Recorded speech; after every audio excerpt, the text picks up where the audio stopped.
Woolheim's paradox. Imagine looking at a photograph of a person, someone you know intimately, perhaps a family member, a close friend, or even yourself. Now, what if the person in the photo seems both familiar and unfamiliar at the same time?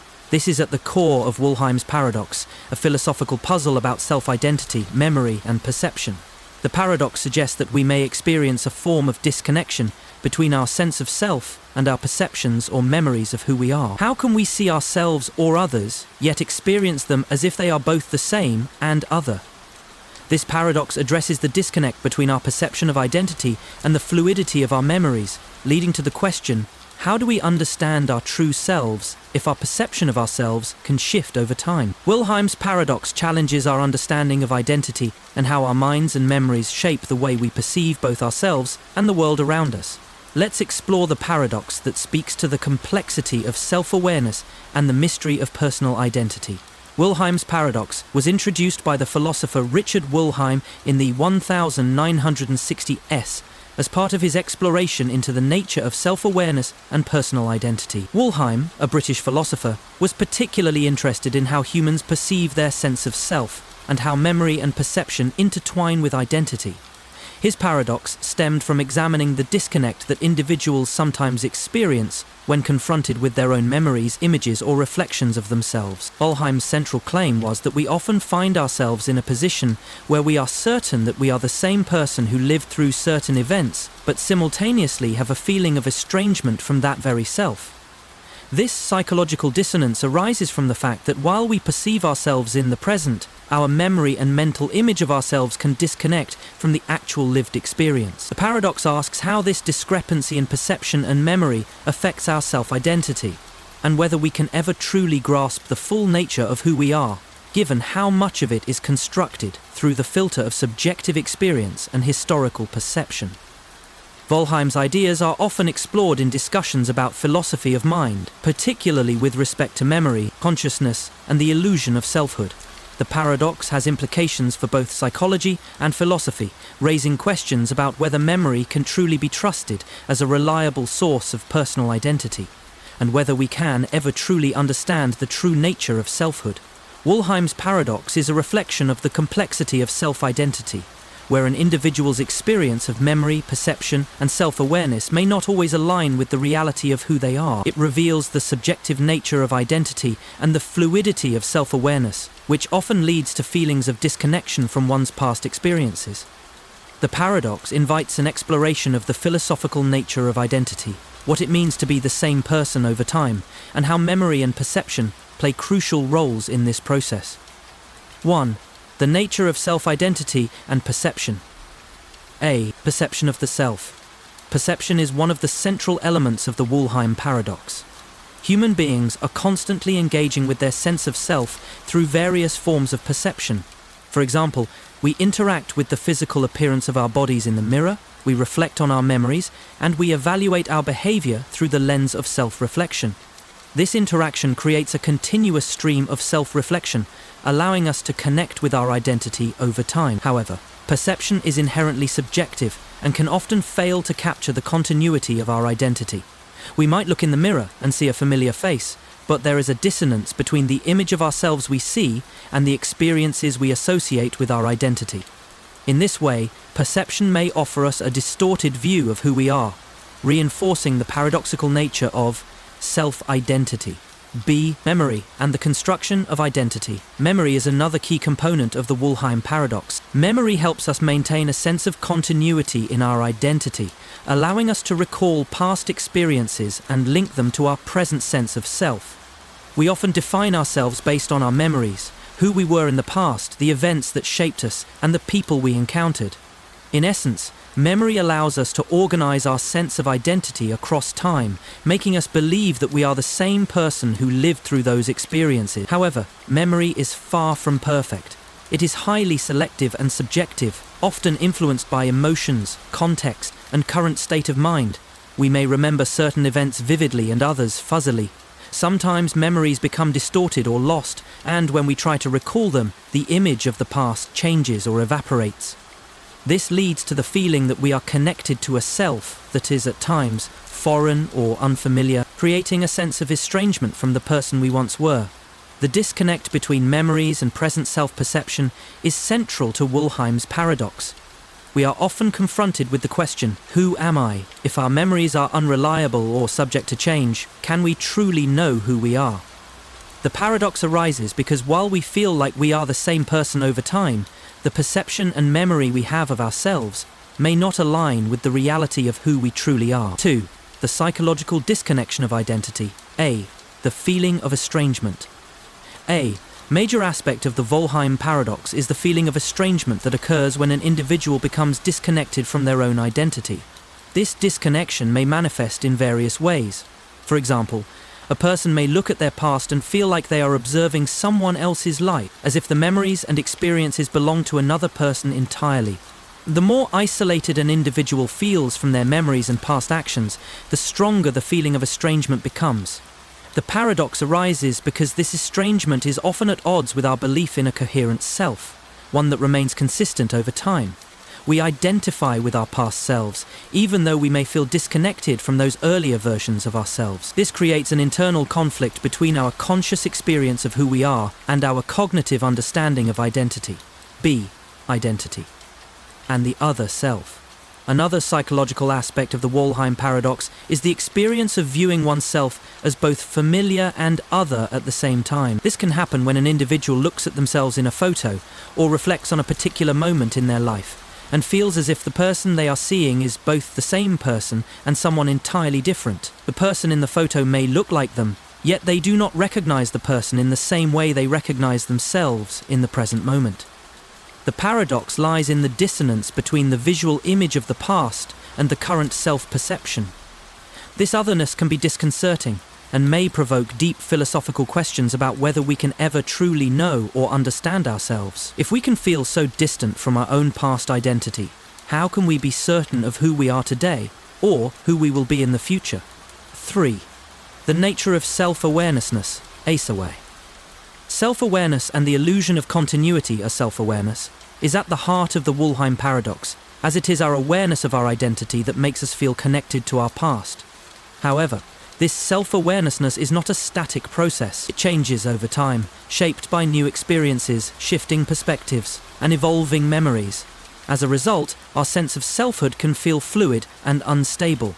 The paradox arises because, while we experience ourselves as a coherent entity throughout time, this coherence is often based on illusion.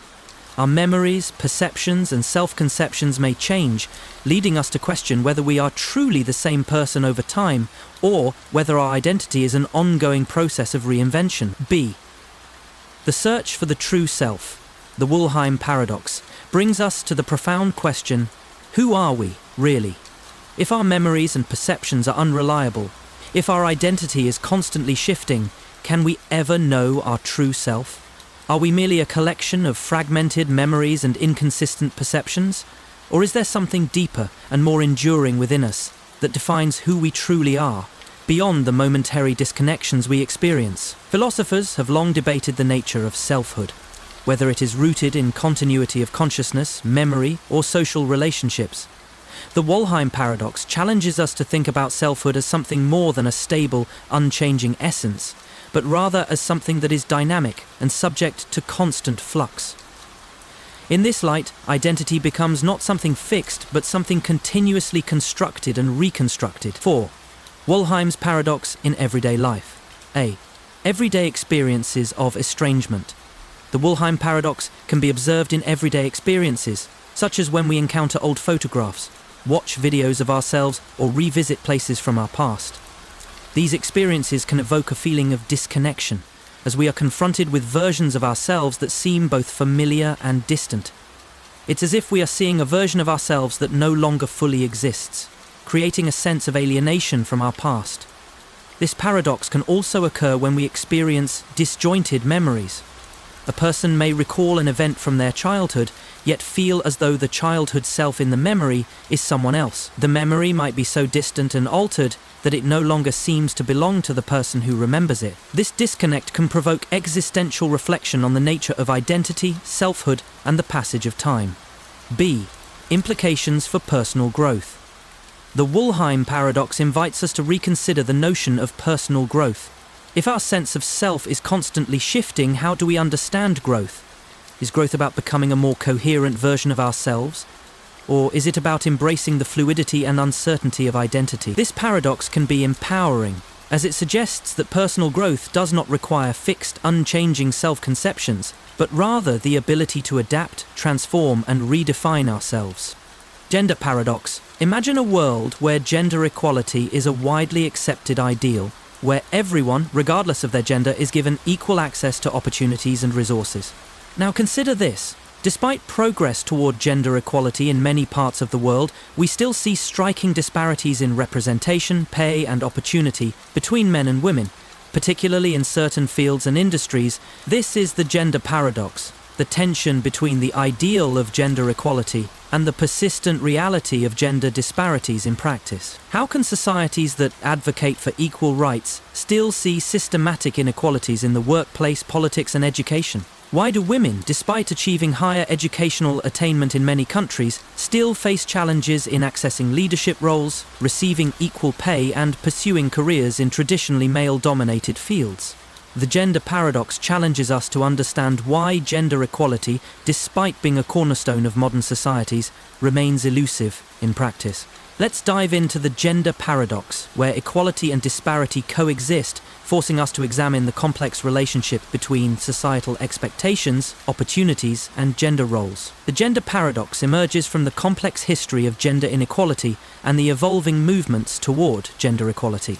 Historically, gender roles were rigidly defined across most societies, with men occupying positions of power and authority in politics, economics, and culture, while women were relegated to domestic roles.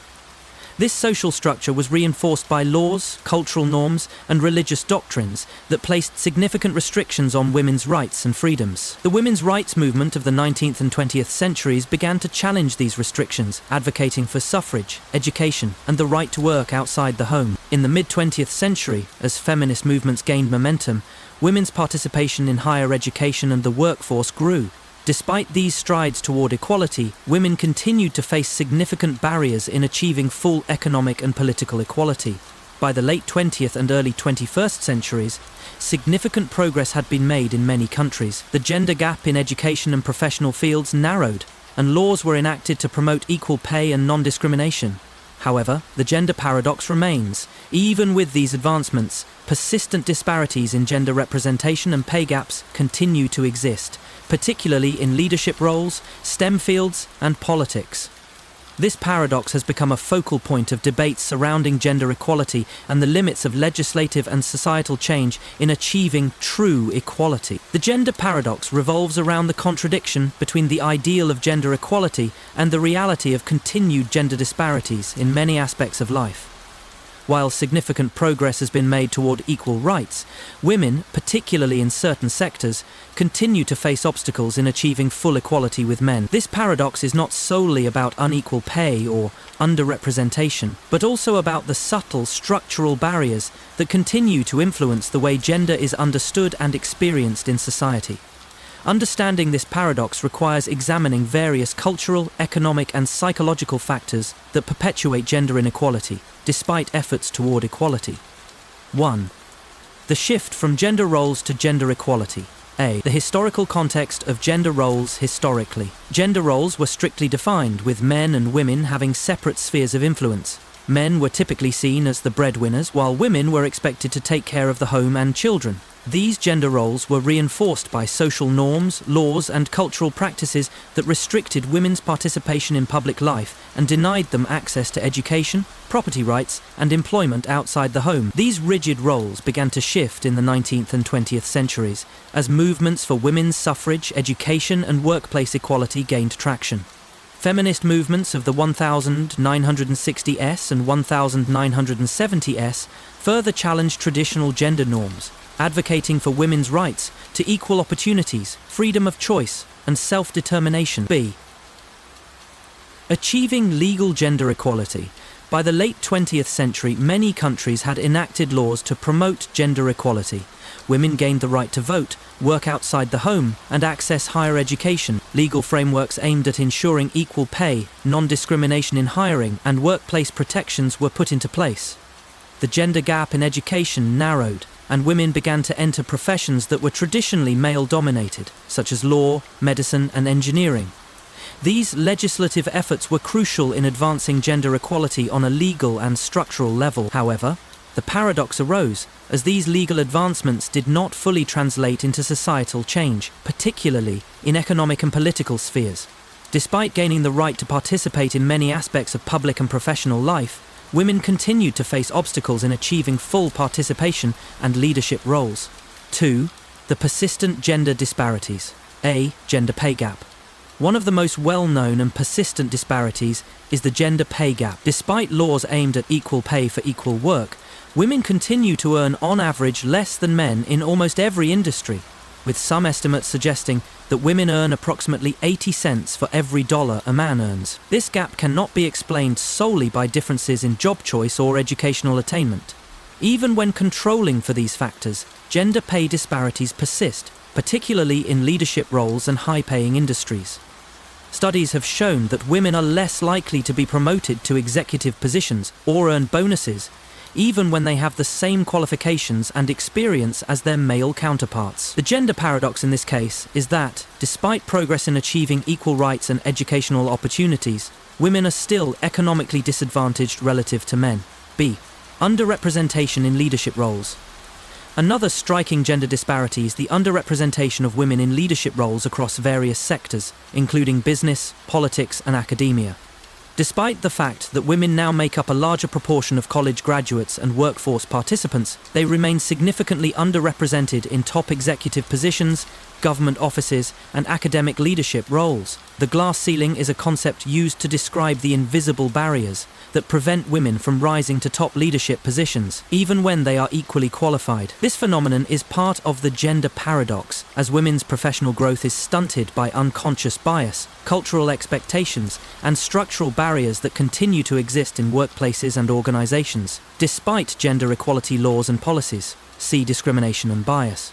Although overt discrimination is now illegal in many countries, implicit bias and gender stereotypes continue to influence hiring decisions, workplace interactions, and promotional opportunities. Women are often subject to gendered expectations about their behavior, appearance, and professional abilities, which can undermine their career advancement. For example, women in leadership positions may be viewed as too aggressive or too emotional, while men are often praised for displaying similar qualities. These biased perceptions prevent women from being seen as equally competent or authoritative as their male counterparts. The gender paradox in this context lies in the fact that even as gender discrimination becomes more overtly recognized and illegal, the more subtle biases continue to shape gendered experiences in professional environments. 3. The role of socialization and cultural norms. A. Gender norms and societal expectations. From an early age, children are socialized into gender roles that reinforce traditional expectations of masculinity and femininity. Boys are often encouraged to be independent, assertive, and competitive, while girls are socialized to be nurturing, cooperative, and passive. These societal expectations shape the way boys and girls perceive themselves and their future potential. In the workplace, gendered expectations influence leadership styles, with women expected to be more empathetic and collaborative, while men are expected to exhibit decisiveness and assertiveness. These cultural stereotypes shape the way both men and women approach professional relationships, opportunities, and challenges, reinforcing the gender gap in leadership and salary differences. B. The impact of parenthood. Another critical element of the gender paradox is the role that parenthood plays in perpetuating gender disparities. Despite significant progress in gender equality, women continue to bear the brunt of childcare and household responsibilities, even in dual-C-hold households. The cultural expectation that women should be the primary caregivers creates significant barriers to their career advancement, especially in male-dominated fields or high-powered positions. In contrast, men are not typically expected to take on primary caregiving roles, leading to a disparity in how parental leave, work-life balance, and caregiving responsibilities are distributed in families and workplaces. This inequality in domestic labor contributes to the gender pay gap and further stunts women's professional growth. 4. The intersectionality of gender inequality. A. The role of race, class, and other identities. The gender paradox is further compounded by intersectionality. a concept introduced by Kimberly Crenshaw to explain how gender inequality is shaped by other social identities, such as race, class, and sexual orientation. For example, women of color face not only gender discrimination but also racial bias, which creates even greater barriers to economic opportunity, leadership roles, and social mobility. Similarly, women from low-income backgrounds face compounded challenges due to economic inequality, which affects their ability to access education, healthcare, and career opportunities. The gender paradox in this case is the way in which multiple forms of inequality intersect and reinforce each other, making it harder for some women to achieve the same level of success as others. 5. The path forward, addressing the gender paradox. A.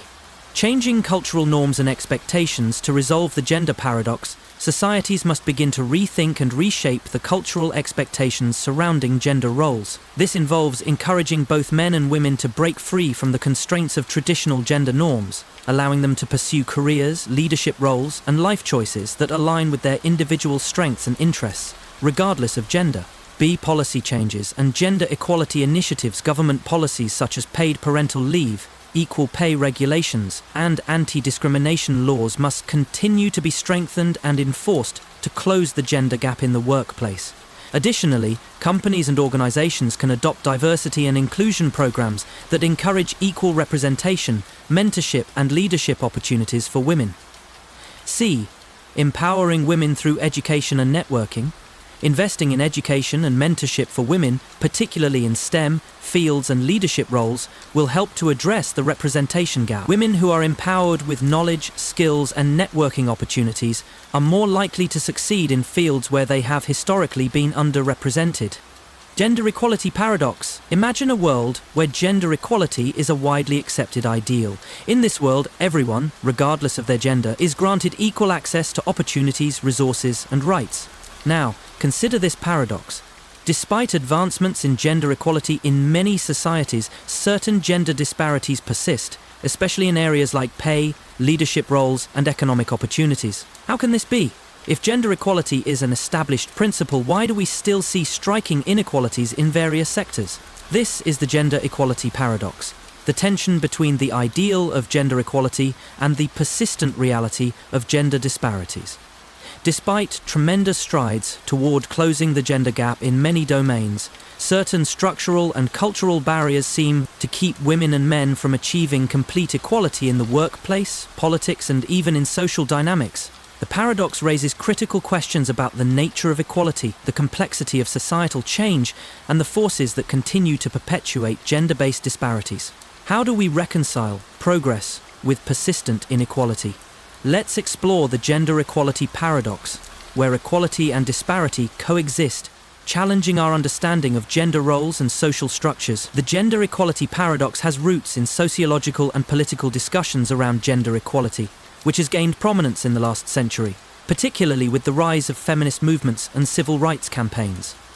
Throughout the 20th century, many countries, especially in the West, passed significant reforms aimed at improving gender equality, such as women's suffrage, the Equal Pay Act, and the gender mainstreaming initiatives that promoted equal opportunity in education, employment, and political representation. Despite these legal and institutional reforms, the paradox remains. While gender equality has been recognized as a fundamental right and ideal in many parts of the world, deep-rooted gender disparities continue to persist. For example, in many countries, women still earn less than men, hold fewer leadership positions, and experience barriers in accessing certain professions. Women, especially women of color and those from lower socioeconomic backgrounds, still face structural challenges that limit their full participation in the workforce and society. The gender equality paradox first came to the forefront when researchers and activists realized that although gender equality policies were in place, outcomes were not aligning with the expectations of complete equality. This paradox highlights the complexity of gender-based inequalities and has sparked debates about the limits of legal equality and the role of social structures, cultural norms, and unconscious biases in perpetuating gender disparities. It also raises the question, what more needs to be done to achieve true gender equality in a society that claims to value it? The gender equality paradox represents the tension between the widespread ideal of gender equality and the real-world persistence of gender disparities in areas such as economic opportunity, political representation, and social norms. While there has been significant progress toward gender equality in many parts of the world, deep structural and cultural factors continue to perpetuate gender-based inequalities. In exploring this paradox, we examine how progress and disparity coexist, and the factors that contribute to this phenomenon. 1. Structural and institutional barriers to gender equality. A. The glass ceiling. One of the key features of the gender equality paradox is the phenomenon of the glass ceiling, where women encounter invisible yet significant barriers to reaching the highest levels of leadership and decision-making. This is most evident in corporate settings, where women make up a substantial portion of the workforce but hold significantly fewer executive positions or board seats. Despite gender equality policies in many countries and companies, women remain underrepresented in positions of power, especially in industries like finance, technology, and politics. The glass ceiling is often maintained by unconscious biases, cultural norms, and institutional structures that favor men in leadership roles. These structural barriers are not necessarily the result of overt discrimination, but rather reflect deep-seated cultural and historical attitudes about gender roles. B. Unequal pay. The pay gap is another prominent feature of the gender equality paradox. In most countries, women still earn significantly less than men for the same work. According to the World Economic Forum, women earn, on average, about 20% less than men globally. The gender pay gap persists even in countries that have made strides in gender equality and passed policies like equal pay laws. The pay gap is influenced by a variety of factors, including occupational segregation, where women and men tend to work in different industries or occupations, discrimination, and differences in work experience and education. However, even after controlling for these factors, a significant pay disparity remains. Unequal pay is often perpetuated by biases in the way jobs are valued and how women's work is compensated in comparison to men's. The paradox is that even as society claims to value gender equality, women still face systematic inequalities in terms of income. 2. Cultural norms and socialization of gender roles. A. Gendered expectations in the family. In many cultures, gender roles are instilled from a young age through socialization. Boys and girls are often expected to adhere to specific roles. Boys are socialized to be ambitious, assertive, and leaders, while girls are often encouraged to be nurturing, supportive, and submissive. These social expectations continue to influence the career choices, personal goals, and social behaviors of individuals, contributing to the gender disparity in many sectors. For instance, women are often expected to prioritize family responsibilities, including child-rearing and household chores, which can limit their career opportunities and advancement in the workplace. These cultural norms lead to the disproportionate burden on women to juggle both paid work and unpaid caregiving responsibilities, limiting their economic mobility and lifetime earnings. The gender equality paradox is evident when gender norms persist in dictating how men and women are expected to participate in the economy and society. Despite legal advancements toward gender equality. B. Stereotypes and biases in the workplace. Another cultural factor that contributes to the gender equality paradox is the prevalence of gender stereotypes in the workplace. Despite the emphasis on meritocracy, women are often judged based on stereotypical expectations about their capabilities and roles. For example, women are more likely to face gender-based scrutiny for their leadership styles or to be held to higher standards than their male counterparts. In contrast, men are often seen as naturally suited for leadership positions, while women's authority is more frequently questioned. These biases are often implicit and unconscious, but they can significantly impact women's career progression, promotions, and salaries. Even in environments where gender equality is prioritized, women may still face microaggressions and discriminatory practices that limit their advancement.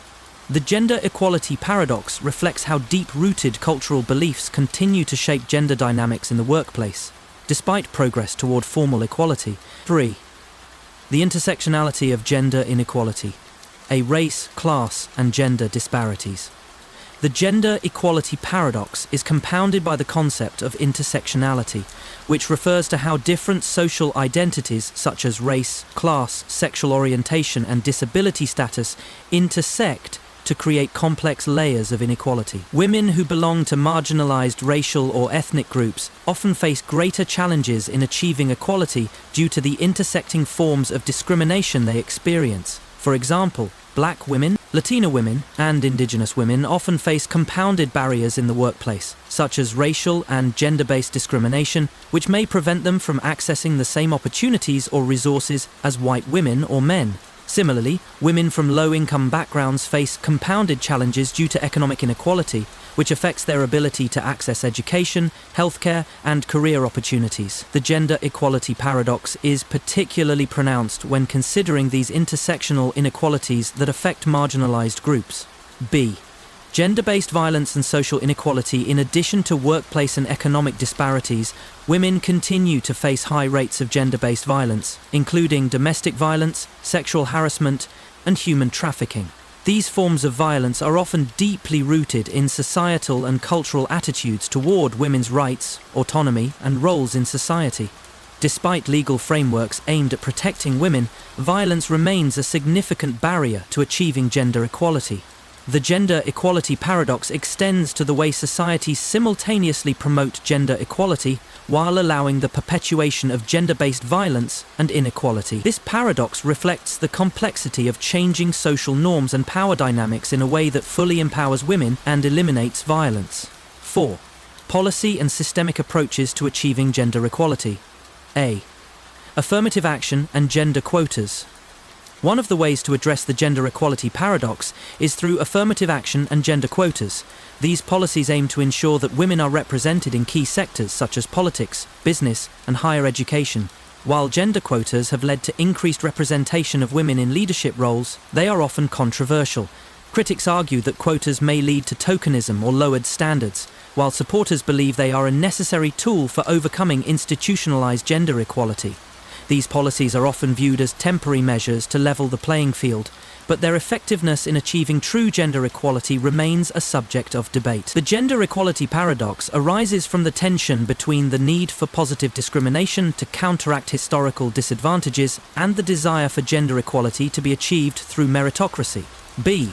Promoting gender equality in education and work. Long-term solutions to the gender equality paradox require systemic change in areas such as education, workplace culture, and childcare policies. Expanding access to quality education, improving workplace flexibility, and providing affordable childcare can help reduce the gender gap in both caregiving and economic participation.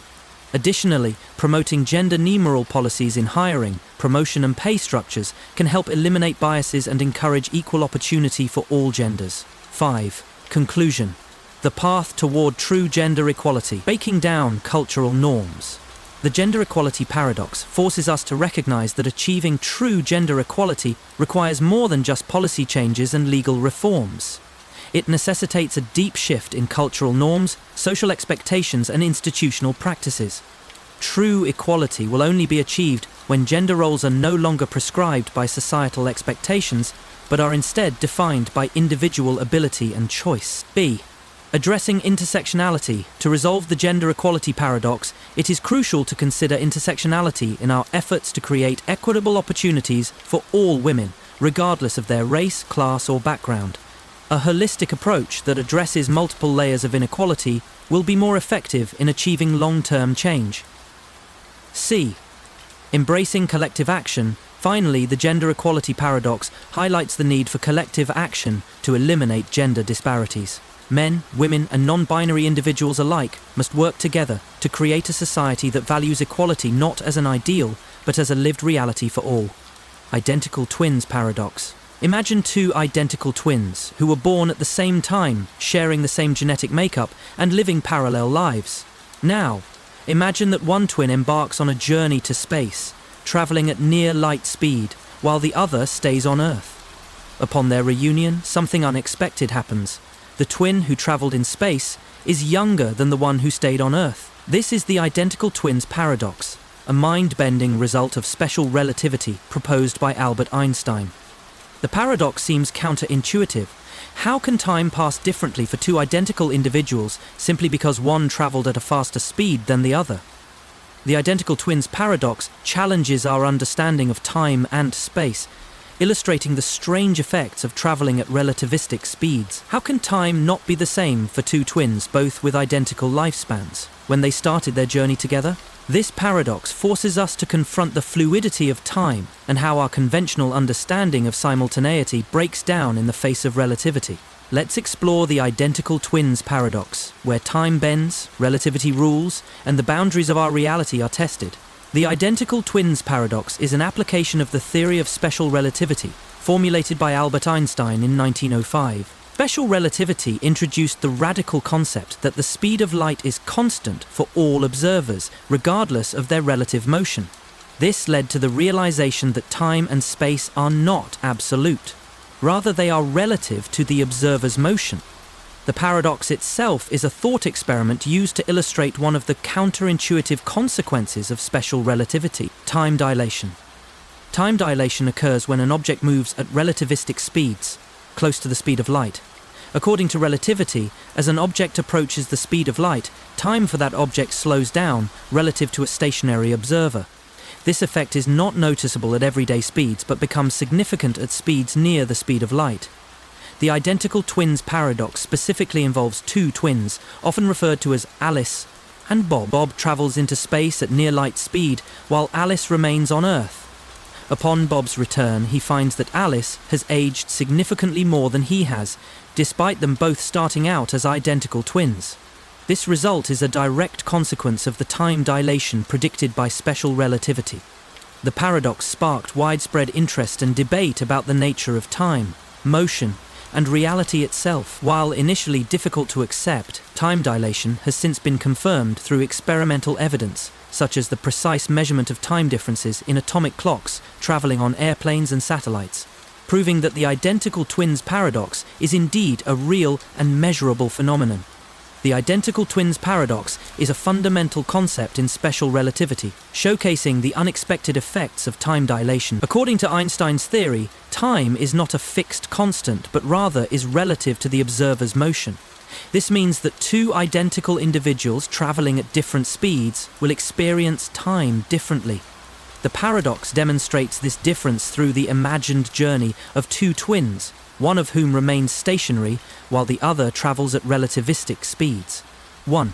Special relativity and time dilation. A. Understanding special relativity. Special relativity, developed by Albert Einstein in 1905, revolutionized our understanding of time and space. Prior to this, scientists believed that time and space were absolute, meaning that all observers would experience time and space in the same way. However, Einstein's theory of special relativity proposed that space and time are relative and depend on the observer's frame of reference.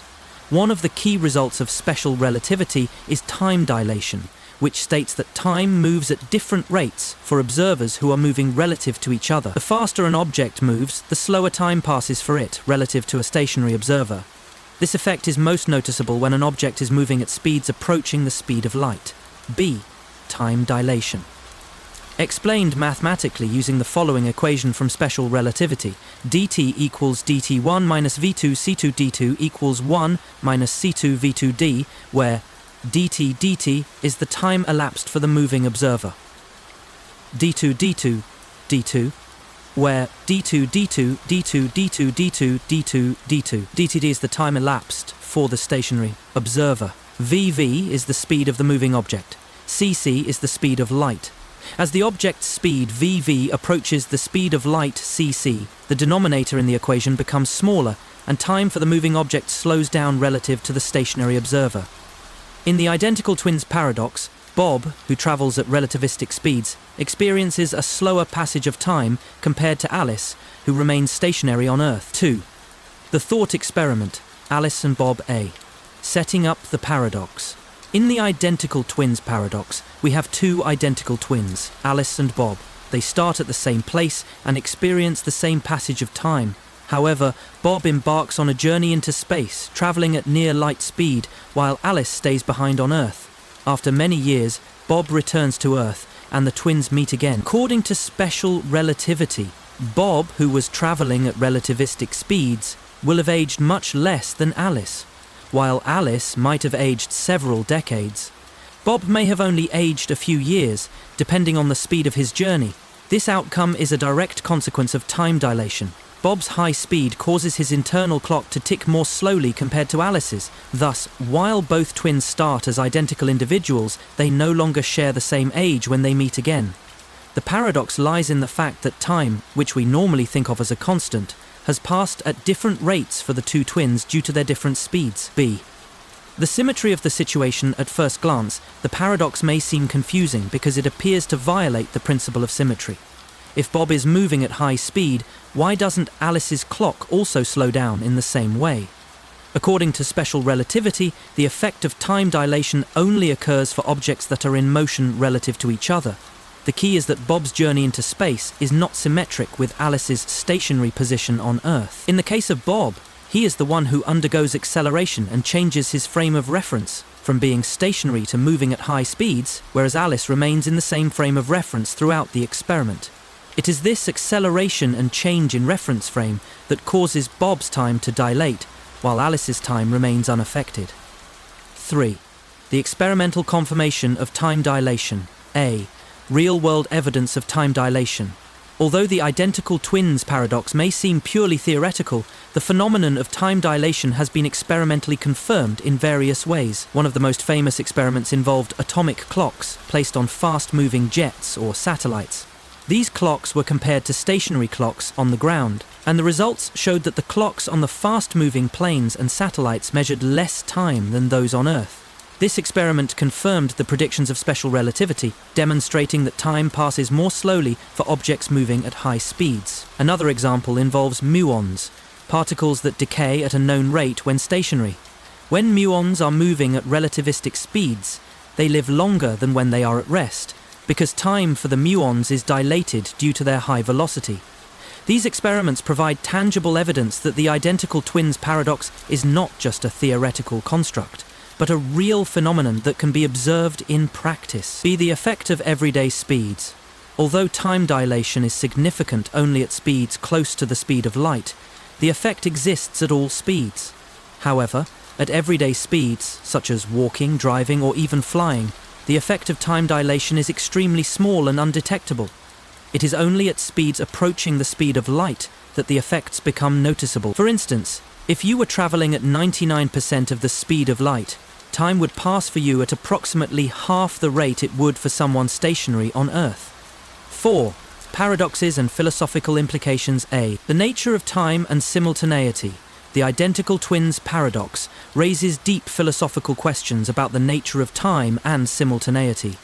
According to special relativity, events that appear to occur simultaneously in one reference frame may not be simultaneous in another. This is known as the relativity of simultaneity. For example, while Alice and Bob may both agree that they started as twins at the same moment, once Bob accelerates and travels at high speeds, their perception of when time passes will differ. This challenges our everyday conception of absolute time.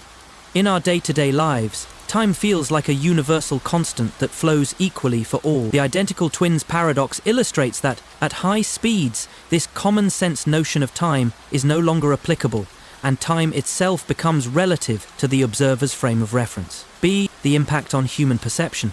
The paradox also brings to light the limitations of human perception when it comes to understanding time and space.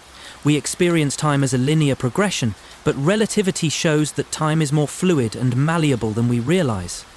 The paradox invites us to question our assumptions about reality, suggesting that what we perceive as an unchanging flow of time might, in fact, be much more complex and relative than we assume. 5. The broader implications of the paradox. A. Technological applications of time dilation.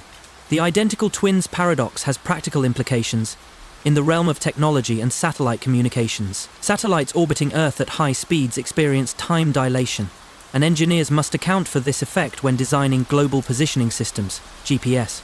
Without correcting for time dilation, GPS systems would be off by several miles within just a day of operation. B. Understanding the universe. On a broader scale, the identical twins paradox encourages us to reconsider our understanding of the universe. Time, as we experience it, is only one piece of the puzzle. The paradox shows that our perception of time is not a universal truth, but a relative concept influenced by motion and velocity. It challenges us to think about the true nature of time, space, and our place in the cosmos.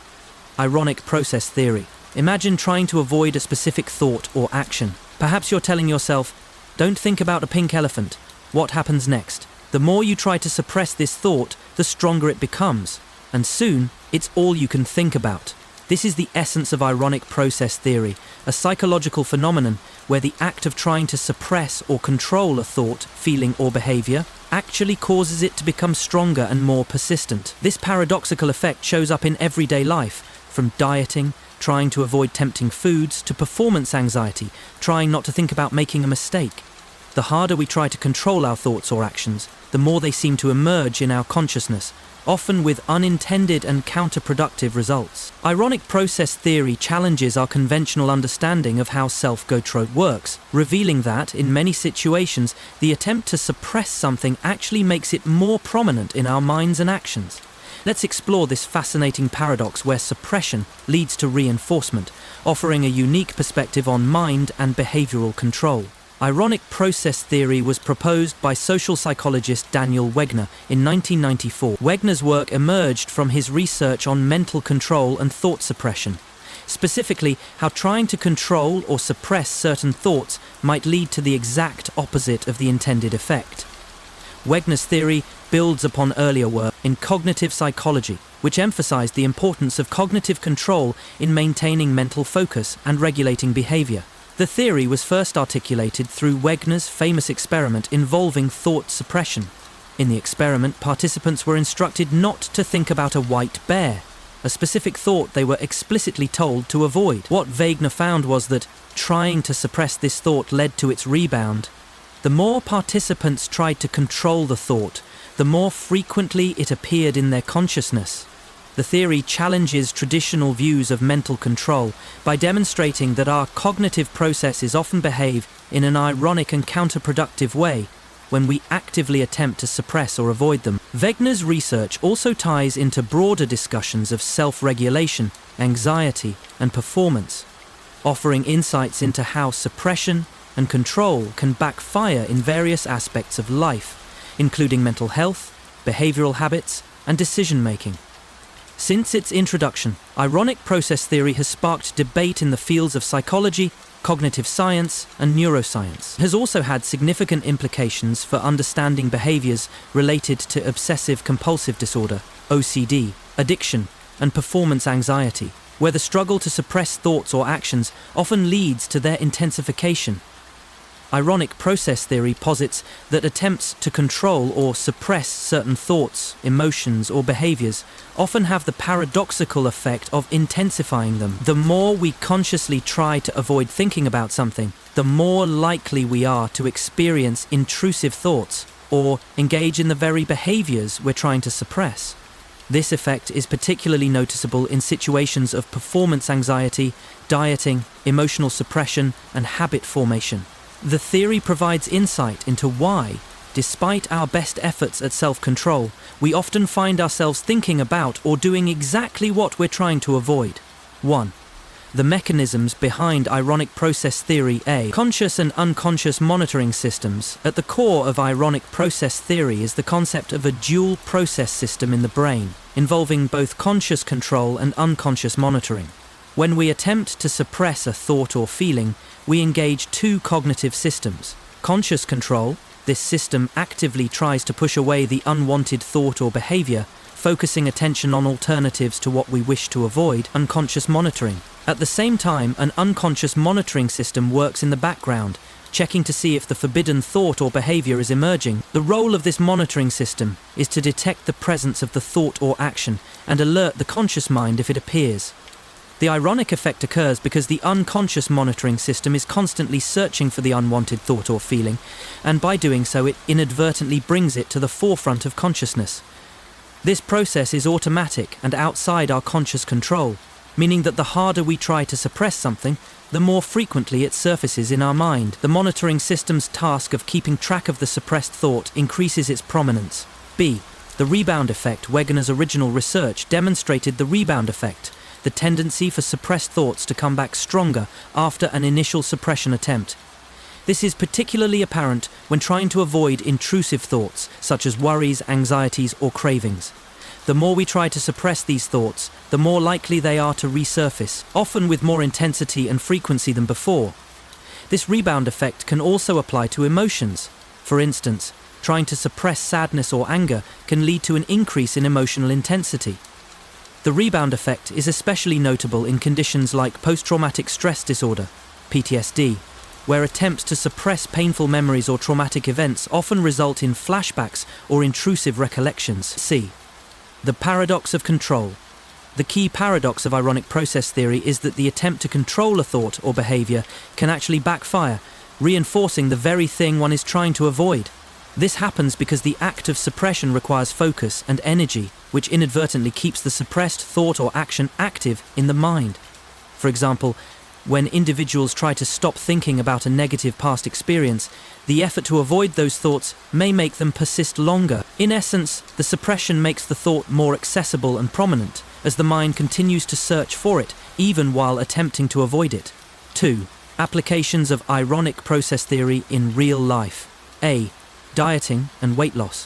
One of the most common applications of ironic process theory is in dieting and weight loss. People who are trying to avoid certain foods, like sweets, sugary drinks, or fried foods, may find that the more they try to suppress cravings, the more intense those cravings become.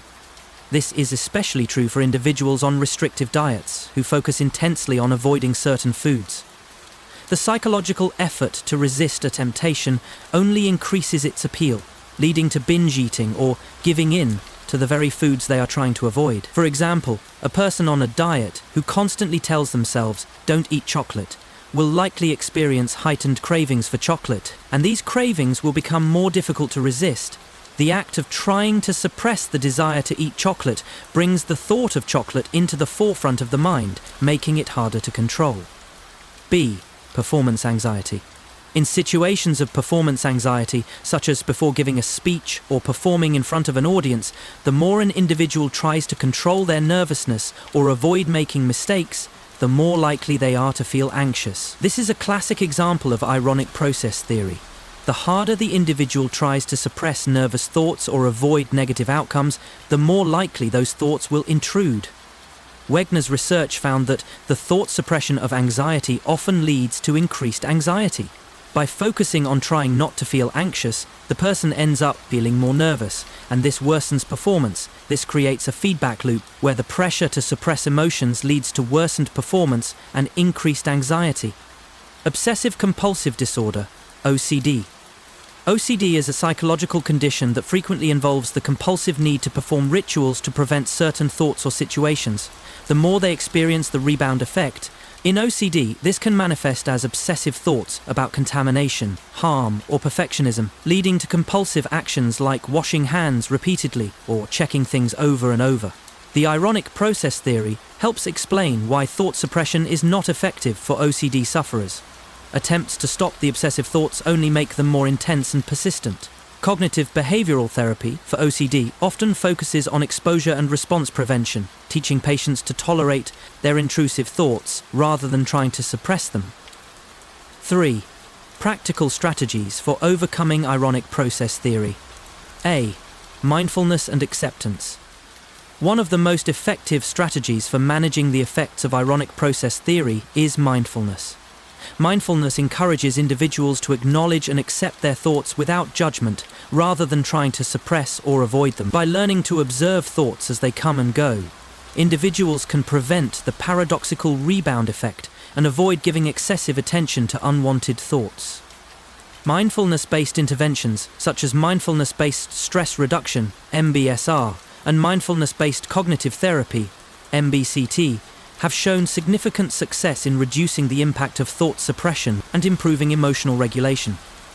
B. Cognitive behavioral strategies. Cognitive behavioral therapy, CBT, teaches individuals how to change their relationship with their thoughts. Instead of trying to suppress negative or intrusive thoughts, CBT encourages people to reframe those thoughts and challenge their validity.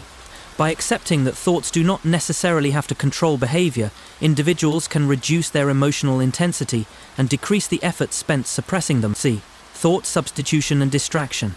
Another strategy to combat the ironic process is thought substitution. Rather than focusing on avoiding a specific thought, individuals can try to redirect their attention to something else. For example, instead of trying to suppress thoughts of eating a particular food, a person can replace that thought with an activity they enjoy, or focus on a different topic altogether. Distraction techniques, such as engaging in a hobby or taking a walk, can also reduce the intensity of the unwanted thoughts. Meat paradox. Imagine sitting down to a delicious steak, knowing full well that the meat on your plate comes from an animal that was raised, slaughtered, and processed for the purpose of human consumption. Yet, despite understanding the ethical implications of consuming animal products, animal rights, sustainability, and environmental harm, many individuals continue to indulge in eating meat without experiencing moral conflict. This is the meat paradox, the cognitive dissonance between ethical beliefs and eating behavior. How can people who value animal welfare or environmental sustainability reconcile their values with the decision to eat meat? The paradox lies in the tension between moral concern for animals and the practicality of meat consumption. People are often aware of the harm caused by the meat industry, but continue to engage in the behavior that directly contradicts their ethical stance. So, why do we eat meat when we know it causes harm? What causes us to ignore or downplay the ethical ramifications of our choices? The meat paradox challenges us to explore the relationship between morality, consumption, and cognitive dissonance, urging us to confront how our decisions often conflict with our ethical principles. Let's dive into the meat paradox, where values and behaviors collide in a fascinating and uncomfortable moral dilemma.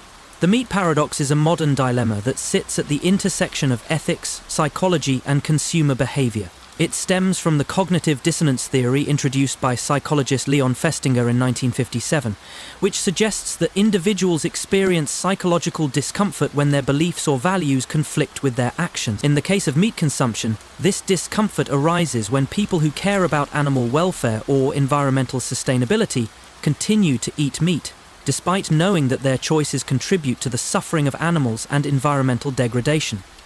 The paradox has existed for centuries, but it has become more prominent in modern times as awareness of the ethical implications of meat production has grown. The development of industrialized farming, which often involves factory farming, has heightened concerns about animal rights, health risks, and the environmental impacts of meat consumption. Documentaries, books, and activism have further amplified the ethical debate. Yet the paradox persists. People continue to enjoy the taste and convenience of meat, despite knowing about its negative impacts. The meat paradox has been a topic of discussion in philosophy, sociology, and psychology, as it raises important questions about moral reasoning, compartmentalization, and human nature. It forces us to consider how deeply ingrained cultural habits and personal desires can override our ethical considerations, and why cognitive dissonance does not always lead to a change in behavior. The paradox challenges us to reconcile our personal values with actions, and to examine how our choices align with our beliefs about what is right and wrong. The meat paradox is rooted in the complex relationship between moral beliefs and personal behavior. It reveals the contradiction between ethical concerns about the treatment of animals and the practicalities of meat consumption in daily life. The paradox is particularly significant in modern societies, where the industrialization of meat production has made the consumption of meat more affordable, accessible, and normalized. Despite an increasing awareness of the ethical issues surrounding the meat industry, many people continue to consume animal products without experiencing significant moral discomfort. This tension raises several key questions about morality, consumer behavior, and cognitive dissonance. 1. Cognitive dissonance and the meat paradox. A. Cognitive dissonance theory. Cognitive dissonance occurs when individuals hold contradictory beliefs or engage in behaviors that conflict with their values. According to Leon Festinger's cognitive dissonance theory, when people experience dissonance, they are motivated to reduce the discomfort by either changing their beliefs or altering their behaviors. However, in the case of meat consumption, people who care about animal welfare may continue to eat meat, despite knowing that their choices contribute to animal suffering. The meat paradox arises because many individuals do not make significant changes in their eating behavior, even when they are aware of the ethical implications.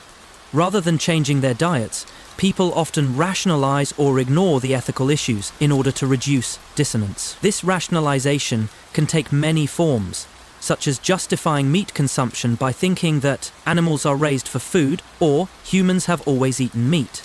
Others may simply avoid thinking about the ethical or environmental impact of their meat consumption altogether.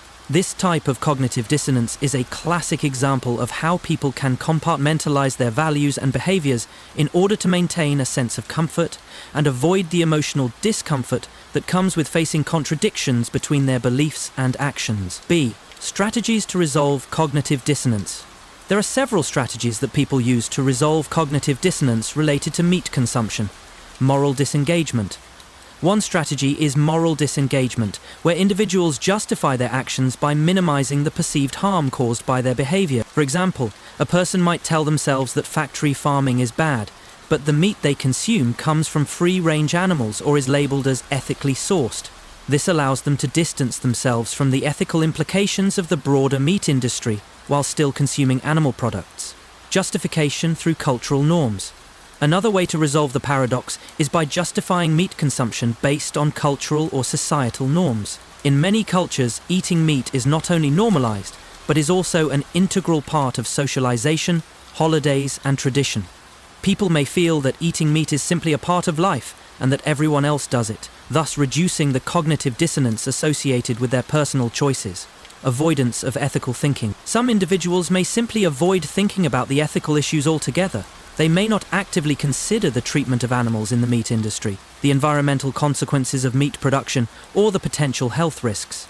By avoiding this uncomfortable knowledge, they can continue consuming meat without experiencing cognitive dissonance.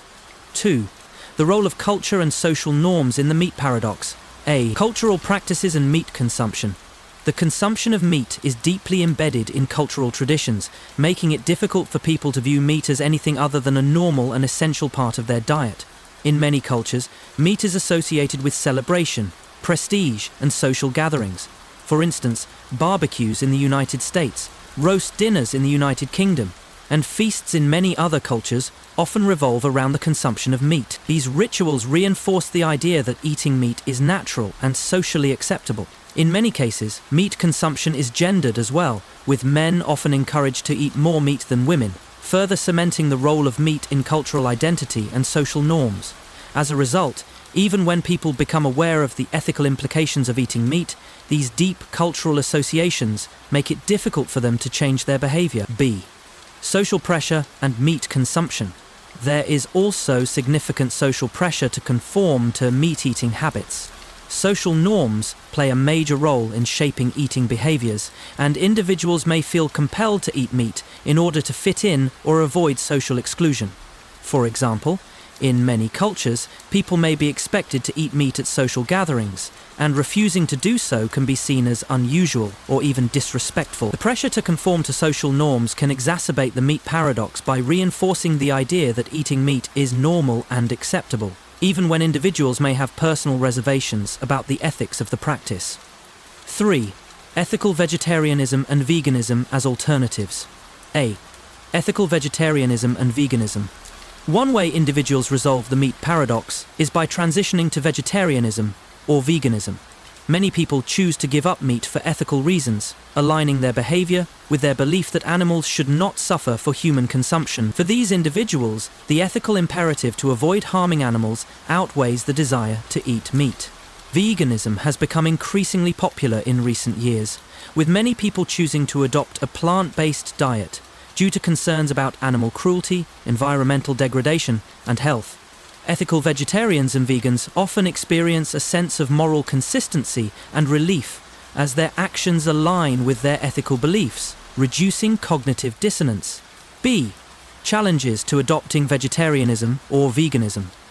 Despite the ethical appeal of vegetarianism and veganism, many people still struggle to make the switch. The meat paradox remains strong, with cultural, social, and emotional factors playing significant roles in people's attachment to meat.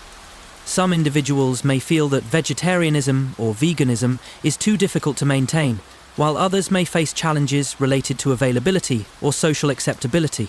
Moreover, plant-based diets can sometimes be perceived as less tasty, inconvenient, or lacking variety, leading many to return to meat-based diets. As a result, despite the growing awareness of the ethical and environmental benefits of reducing meat consumption, the meat paradox continues to persist. 4. Psychological and emotional factors in meat consumption. A. Emotional attachment to meat.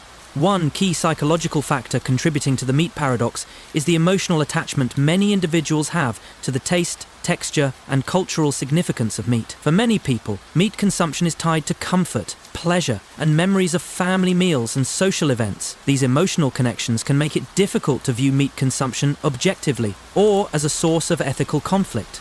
B. The sensory appeal of meat. Meat also has a sensory appeal that makes it a highly attractive food for many individuals. The taste, smell, and texture of meat are often associated with satisfaction and reward, leading to an emotional response that can override ethical concerns. This sensory pleasure is often a key factor in why people continue to eat meat, even when they are aware of its ethical implications. 5. Conclusion. Resolving the meat paradox. A. Embracing conscious choices. The meat paradox challenges individuals to confront the contradiction between their ethical beliefs and their eating behaviors. While some may choose to reduce or eliminate meat from their diets, others may continue to grapple with the cognitive dissonance that arises from this moral conflict. The paradox underscores the need for individuals to engage in self-reflection and make conscious choices about their consumption habits, taking into account the ethical, environmental, and health implications of their food choices. B. Shifting social norms and public health. The meat paradox also highlights the role of social norms in shaping eating behaviors. As plant-based diets gain popularity and more people adopt ethical alternatives like vegetarianism and veganism, the social pressures surrounding meat consumption may shift. By normalizing alternative eating habits, society can help reduce the cognitive dissonance that individuals experience when choosing between ethical beliefs and meat consumption. Moral paradox. Imagine being asked to make a choice between two actions. One leads to a clear personal benefit but comes at the cost of harm to others, and the other ensures no harm to anyone but offers a lesser personal benefit. What would you do? The moral paradox explores the tension between rational self-interest and ethical considerations, forcing us to confront whether it is truly rational to prioritize our own well-being when others are affected. What if our moral obligations require us to sacrifice some personal gain for the greater good? The paradox lies in how humans balance their desire for personal benefit with moral responsibility, an ongoing internal struggle between self-interest and ethics. In some cases, individuals may choose to act in a way that seems irrational in order to fulfill a moral duty, but this behavior can have consequences that contradict traditional notions of rationality and personal success. Let's explore the moral paradox, where ethics, rationality, and human behavior collide in a complex, sometimes contradictory dance of decision-making. The moral paradox has roots in the philosophical exploration of ethics and rationality, particularly in the field of moral philosophy. The paradox emerges from age-old ethical dilemmas that involve the conflict between self-interest and moral duty. Philosophers have long debated the tension between egoism, the ethical theory that advocates for acting in one's own self-interest, and altruism, which emphasizes the importance of acting for the benefit of others. The paradox first gained attention with utilitarian philosophy, particularly with Jeremy Bentham and John Stuart Mill, who argued that individuals should act in ways that promote the greatest happiness for the greatest number. This utilitarian approach to morality often clashes with deontological ethics, as proposed by Immanuel Kant, which holds that individuals have moral duties to perform regardless of the consequences. The moral paradox also involves the concept of rationality, which has been extensively examined by game theorists and behavioral economists. The tension arises when individuals make decisions that maximize their own benefit but may harm others in the process, challenging the ethical responsibility of rational behavior. Over time, scholars have analyzed this paradox within the context of moral dilemmas like the trolley problem, where people must choose between actively causing harm to save a greater number of lives or passively allowing harm to occur.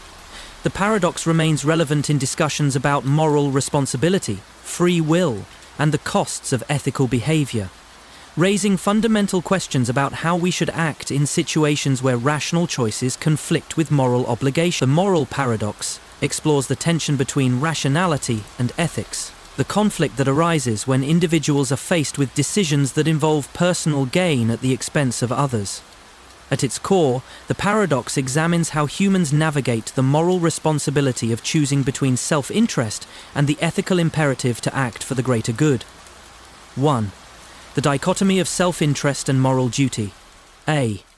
Rational self-interest. At the heart of the moral paradox is the concept of self-interest. Rational choice theory suggests that individuals, when faced with decisions, will act in ways that maximize their personal benefit.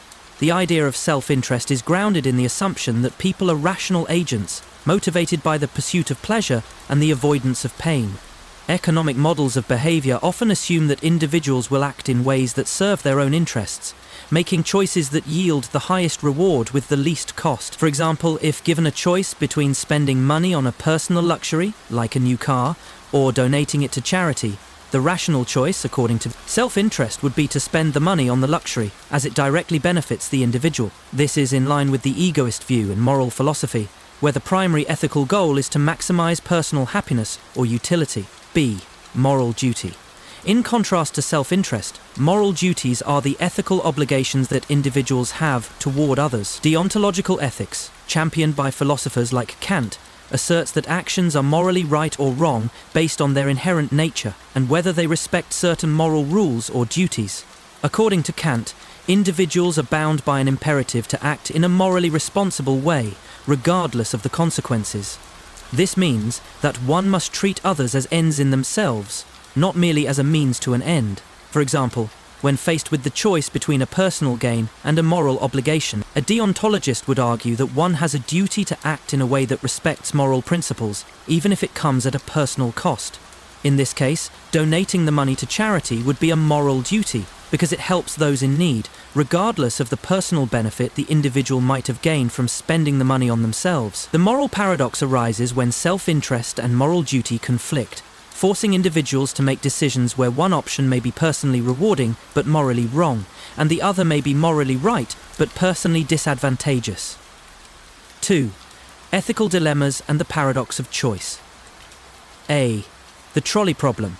One of the most well-known moral dilemmas that highlights the moral paradox is the trolley problem. In this scenario, a person must choose between pulling a lever to divert a runaway trolley, causing it to kill one person but saving 5 others, or doing nothing, allowing the trolley to kill 5 people.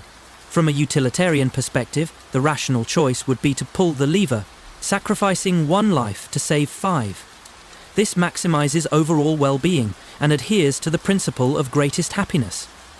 However, this decision raises significant ethical questions about individual responsibility and moral agency.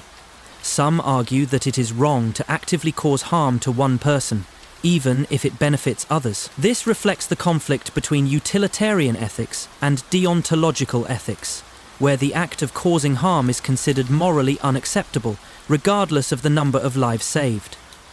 The moral paradox becomes evident when one tries to reconcile the rational choice, to save the greater number of people, with the moral dilemma of causing harm to an individual, illustrating the tension between ethics and self-interest. B. The dilemma of sacrifice. Another example of the moral paradox can be found in scenarios where individuals are asked to sacrifice their own well-being or resources for the benefit of others. Moral philosophers have long debated the ethics of self-sacrifice. Should one prioritize the well-being of others, even at personal cost? For example, a parent may choose to forgo their own dreams to provide for their child's education or well-being. While this is often seen as a noble sacrifice, the moral paradox arises when the parent is required to sacrifice too much, which could lead to a diminished sense of self or personal regret. This dilemma also plays out in society-wide issues such as healthcare, environmental protection, and economic policies. Should individuals or governments sacrifice economic growth in order to protect the environment or public health, knowing that such sacrifices might slow down personal financial gain? The moral paradox surfaces when rationality leads people to choose self-interest, but ethics demands a sacrifice for the greater good. 3. The cost of ethical behavior. A. Ethical suffering and personal well-being. In many cases, acting on moral duties requires individuals to endure personal suffering or emotional distress. For example, someone who donates money to charity may experience financial strain, and someone who chooses to care for an ill relative may sacrifice time and career opportunities. These sacrifices can lead to psychological consequences, such as regret, resentment, or burnout. While acting according to moral principles is considered the right thing to do, it often costs individuals personally, which adds to the paradox of choosing between what is ethically right and what is personally advantageous. B. The paradox of selflessness. The moral paradox can also be seen in the paradox of selflessness. When individuals perform selfless acts for the good of others, they often derive personal satisfaction or emotional rewards from their actions. This can make it difficult to truly gauge whether the action was done for ethical reasons or out of self-interest. The moral paradox questions whether true altruism exists if selfless actions ultimately lead to personal benefits, such as enhanced self-esteem or social approval. 4. Philosophical interpretations of the paradox. A. Utilitarianism versus deontology. The moral paradox raises fundamental questions about how we determine what is morally right. Utilitarianism, a form of consequentialism, suggests that the morally right action is the one that maximizes overall happiness or well-being. According to this view, the rational choice would be to prioritize the greatest good for the greatest number, even if that means sacrificing individual interests. In contrast, deontological ethics, as proposed by Kant, holds that individuals have inherent duties to act in morally responsible ways, regardless of the outcomes. From this perspective, the right choice is one that respects moral rules, such as not causing harm to others, even if the consequence is not the best possible outcome in terms of overall well-being. B. The paradox of free will. The moral paradox intersects with the paradox of free will. If individuals are free to make choices, does that mean they are responsible for their moral decisions? Are individuals responsible for the consequences of their actions, even if those consequences are unintended? These questions delve into the relationship between morality, rationality, and freedom, challenging the notion of whether individuals can truly act morally in a world full of conflicting interests and uncertain outcomes. 5. Implications for society and policy. A. Policy and social justice. The moral paradox plays a significant role in social justice debates. Should societies enact policies that benefit the greatest number of people, even if it means sacrificing the well-being of minority groups? The paradox becomes evident in questions of taxation, welfare, and immigration, where decisions that seem rational from a societal standpoint may come at a personal cost to certain individuals or communities. B. Ethics in business and leadership. The moral paradox also has implications for business and leadership. Should leaders act in ways that maximize profit for the company and shareholders, or should they prioritize the ethical treatment of employees and the environment, even if it means sacrificing short-term profits? Business leaders are often faced with decisions that balance financial goals with moral responsibility, and the moral paradox challenges them to navigate these tensions effectively. Outcomes paradox. Imagine putting your heart and soul into a project, working tirelessly, giving your best effort, and expecting a certain result. Yet when all is said and done, the outcome is completely different from what you had anticipated. In fact, it's almost as though the more effort you put into something, the more unexpected the results become. This is the outcomes paradox. The puzzling phenomenon where hard work and expectations don't always align with the final results. Sometimes, the more you strive for a specific outcome, the less likely it is to happen as planned, or even the opposite occurs. It's the paradox of life itself, where desire and effort don't guarantee success. But in some cases, the unexpected can lead to astonishing, unanticipated rewards. How does this paradox manifest in real-life situations, from career ambitions to personal goals? Why do we sometimes fail despite our best efforts, or find success in places we least expect? The outcomes paradox compels us to reconsider how we approach goals, expectations, and the relationship between effort and reward. Let's explore this fascinating paradox, where the path to success isn't always as linear as we'd like to believe. The outcomes paradox touches on several age-old ideas in philosophy and psychology regarding expectations, effort, and results.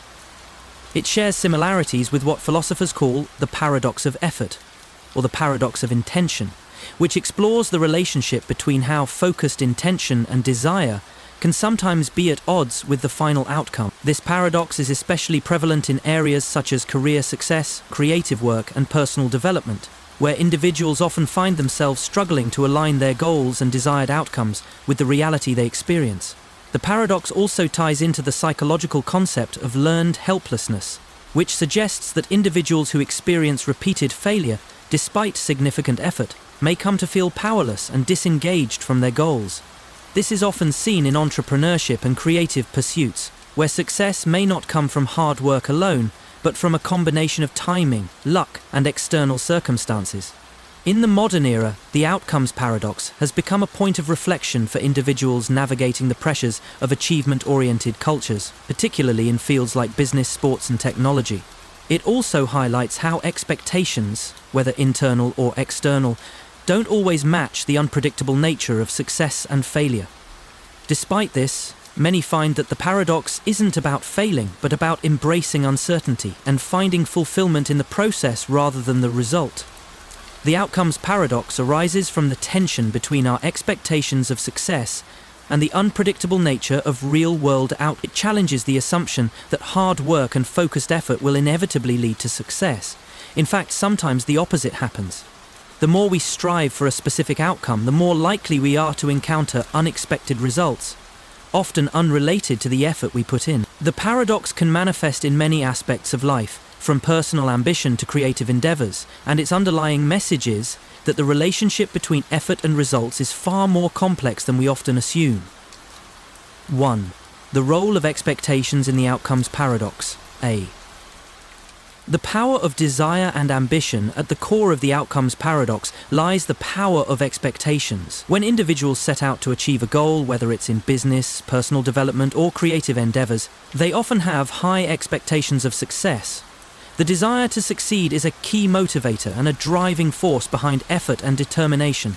The more intense the desire, the greater the effort someone is willing to invest. Yet, paradoxically, the very act of pushing too hard toward a goal can lead to unintended consequences. Many people who are highly ambitious and focused on their goals often believe that working harder and maintaining laser focus will bring about the desired outcome.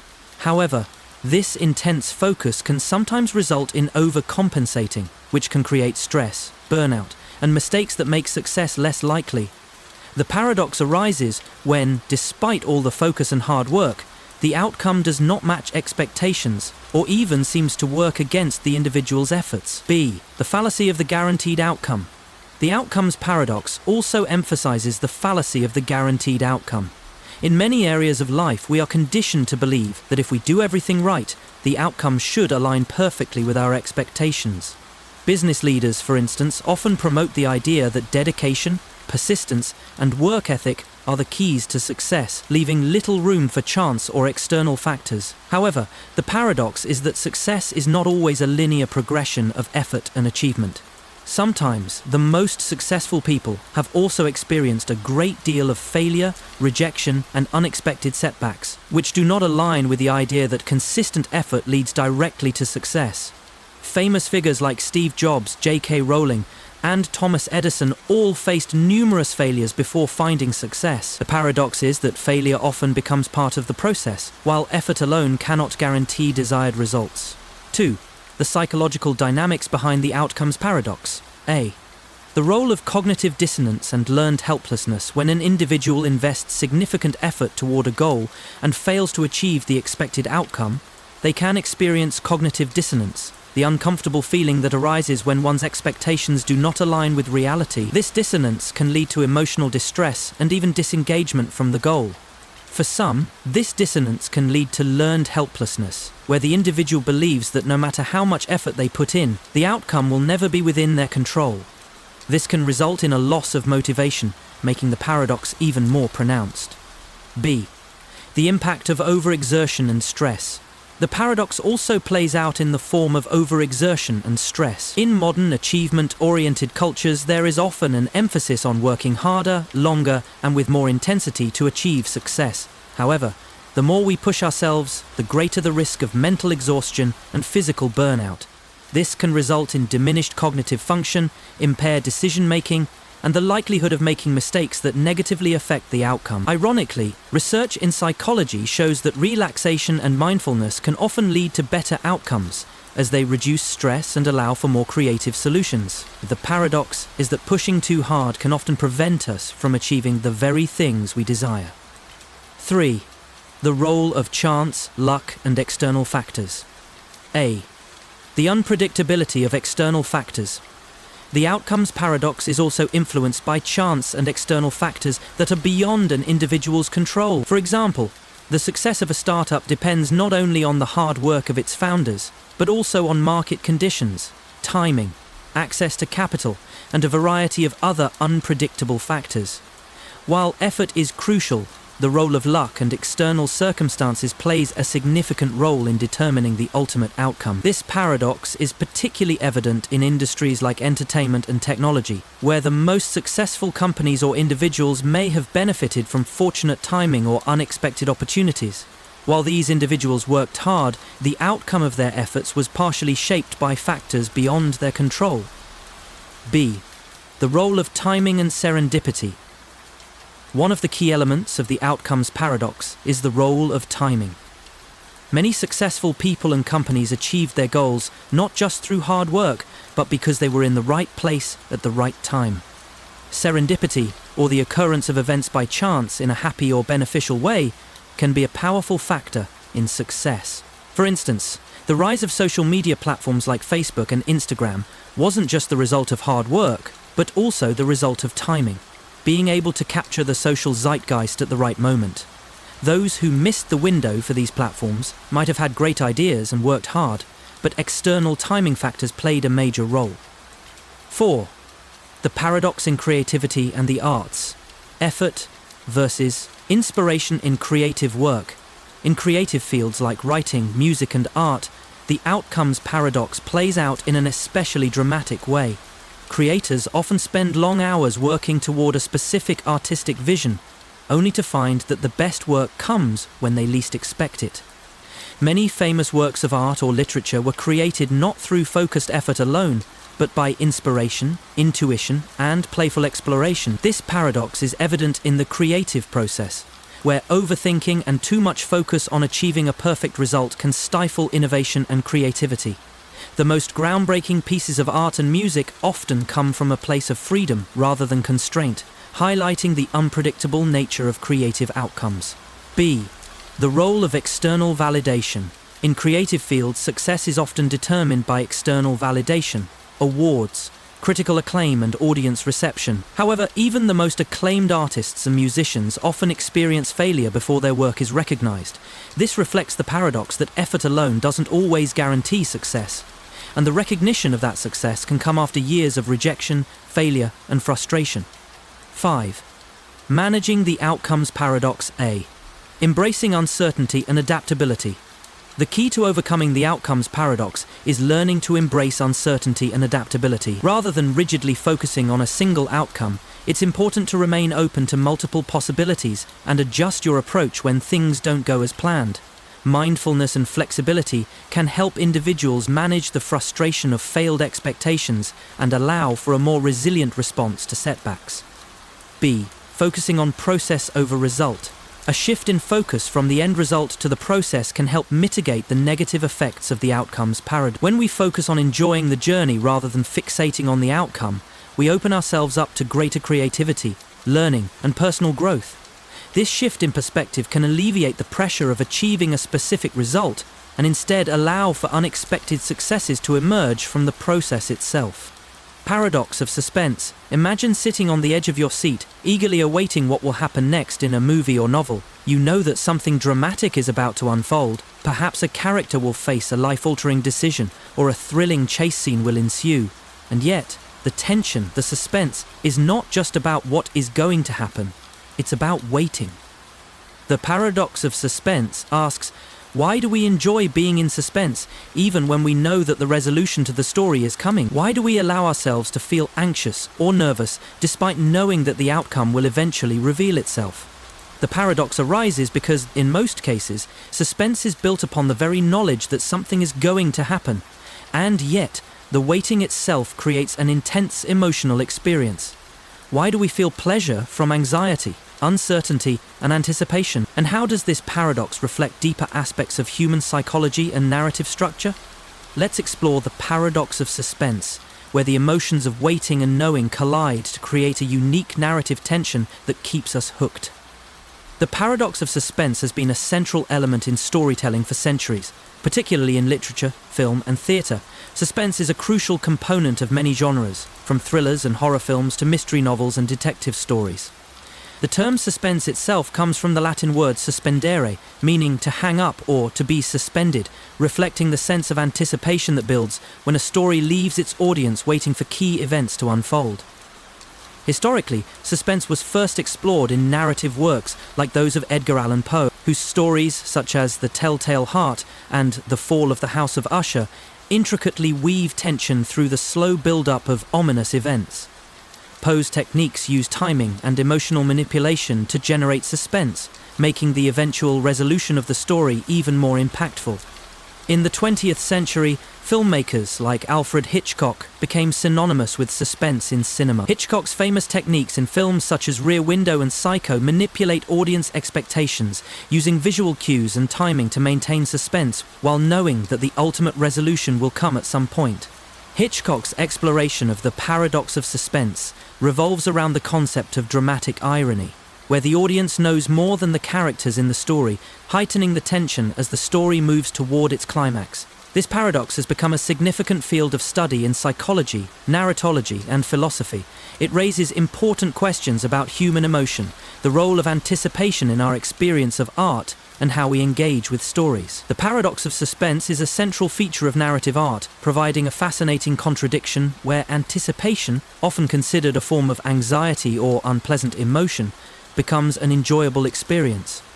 The paradox lies in the fact that we seem to take pleasure in being in a state of uncertainty, where we eagerly anticipate what is going to happen next, even when that anticipation is accompanied by nervousness or fear. 1.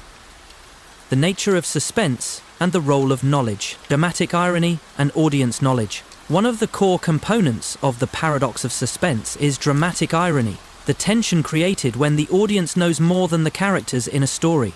In many suspenseful narratives, the audience is aware of crucial pieces of information that the characters are not.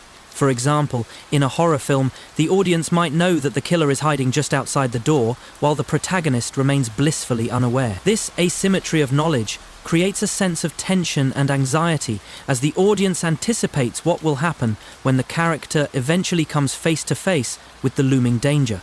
Interestingly, the pleasure derived from suspense is often linked to the emotional engagement with this knowledge. The audience knows that the outcome is inevitable, but the enjoyment comes from waiting for it to happen and watching how the character will react. In this sense, suspense operates as a dynamic emotional state, where the audience feels an emotional investment in the unfolding events, despite knowing the resolution will eventually come.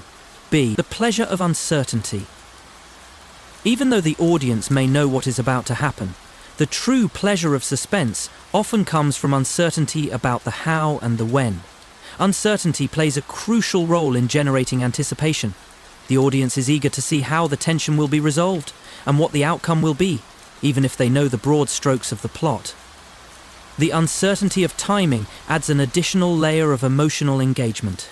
Will the character escape danger in time? Will the plot twist be revealed soon? This anticipation builds as the narrative unfolds, creating a unique emotional state where anxiety and excitement intermingle. The pleasure of suspense comes from the desire to resolve this uncertainty, but also from the realization that the uncertainty itself is what creates emotional tension and involvement. 2. Psychological mechanisms behind suspense. A. Anticipation and reward. From a psychological perspective, the paradox of suspense can be understood through the lens of anticipation and reward systems in the brain.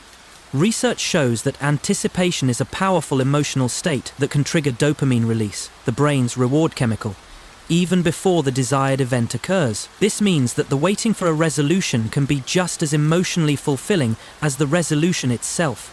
In suspenseful scenarios, the brain's dopamine system becomes activated as we wait for the tension to be relieved. The longer the tension is held, the greater the reward when the resolution finally arrives. This is why suspense is such a powerful emotional tool in storytelling. The more the audience is forced to wait for the climax, the more satisfaction they experience once it is finally resolved. B. The role of fear and anxiety. Another key element of the paradox of suspense is the role of fear and anxiety. Suspense often elicits feelings of fear or unease, particularly when the outcome of the story is uncertain or involves danger. However, fear in the context of suspense is different from real fear. It is controlled, temporary, and engaged with willingly. The enjoyment of fear in suspense is often linked to the illusion of control. We are frightened by the potential outcomes, but we know we are safe, watching a story unfold, not living it. This creates a psychological safety net, allowing the audience to enjoy the thrills without the dangers that would normally accompany real-world fear. In addition, the arousal of suspense, through moments of intense uncertainty, triggers the brain's fight-or-flight response, which heightens the emotional experience. However, unlike actual fear, suspense doesn't require us to face real danger, allowing us to experience the emotional highs of fear and anticipation without the real-world consequences. 3. The paradox of control. The role of storytelling and narrative structure. A. The manipulation of time. One of the techniques that storytellers use to heighten suspense is the manipulation of time. Directors, writers, and artists often create a sense of compression or elongation in time to build tension. For example, filmmakers may use slow-motion shots to stretch out a moment, making the audience anticipate the outcome more intensely. Similarly, writers may slow down the pacing of a scene, focusing on details to prolong the moment of suspense. By controlling the rhythm of the story, creators can increase the emotional impact of suspense. The paradox of suspense lies in the fact that this manipulation of time, creating delays in the story's resolution, actually enhances the emotional payoff when the tension is finally released. B. The question of control in the audience's experience. In some cases, the paradox of suspense also involves a sense of control over the unfolding story. While the audience knows that something significant will eventually happen, they may not know exactly how or when it will unfold. In a sense, the audience controls the anticipation. They choose how to engage with the narrative. Some might lean into the anxiety of waiting, while others might attempt to predict what will happen, fueling their own emotional journey through the story. This sense of audience agency within a controlled narrative further complicates the paradox. The audience is both passive, in that they are waiting for the story to unfold, and active, as they engage with the anticipation and emotional tension. The enjoyment of suspense is tied to this paradoxical balance between being led by the story and actively engaging with the tension. 4. Suspense and story types. The art of narrative conflict. Mystery and thriller genres. Suspense is often associated with genres like mysteries, thrillers, and horror films, where the primary focus is on unraveling a mystery or confronting a fear. In these genres, suspense is closely tied to the narrative conflict, where the resolution of the plot provides a sense of relief and satisfaction. The paradox of suspense in these stories is often linked to how much the audience knows and how slowly the mystery is revealed. In a mystery novel, for instance, the reader may be introduced to a crime and the plot unfolds slowly, revealing clues and red herrings. While the audience might already have an idea of the solution, the pleasure of suspense comes from the process of unveiling the mystery piece by piece. B. Horror and the fear of the unknown. In horror stories, suspense arises from the fear of the unknown. The unknown entity, whether it's a monster, a ghost, or a villain, remains hidden, and the audience's fear builds in anticipation of its eventual appearance. The paradox of suspense in horror lies in the fact that the longer the audience is kept in the dark about the nature of the threat, the greater their emotional investment becomes. The payoff is not just the revelation of the threat, but the emotional release of finally confronting the fear that has been built. 5. Conclusion. The role of suspense in narrative engagement. A. Emotional engagement and the joy of tension.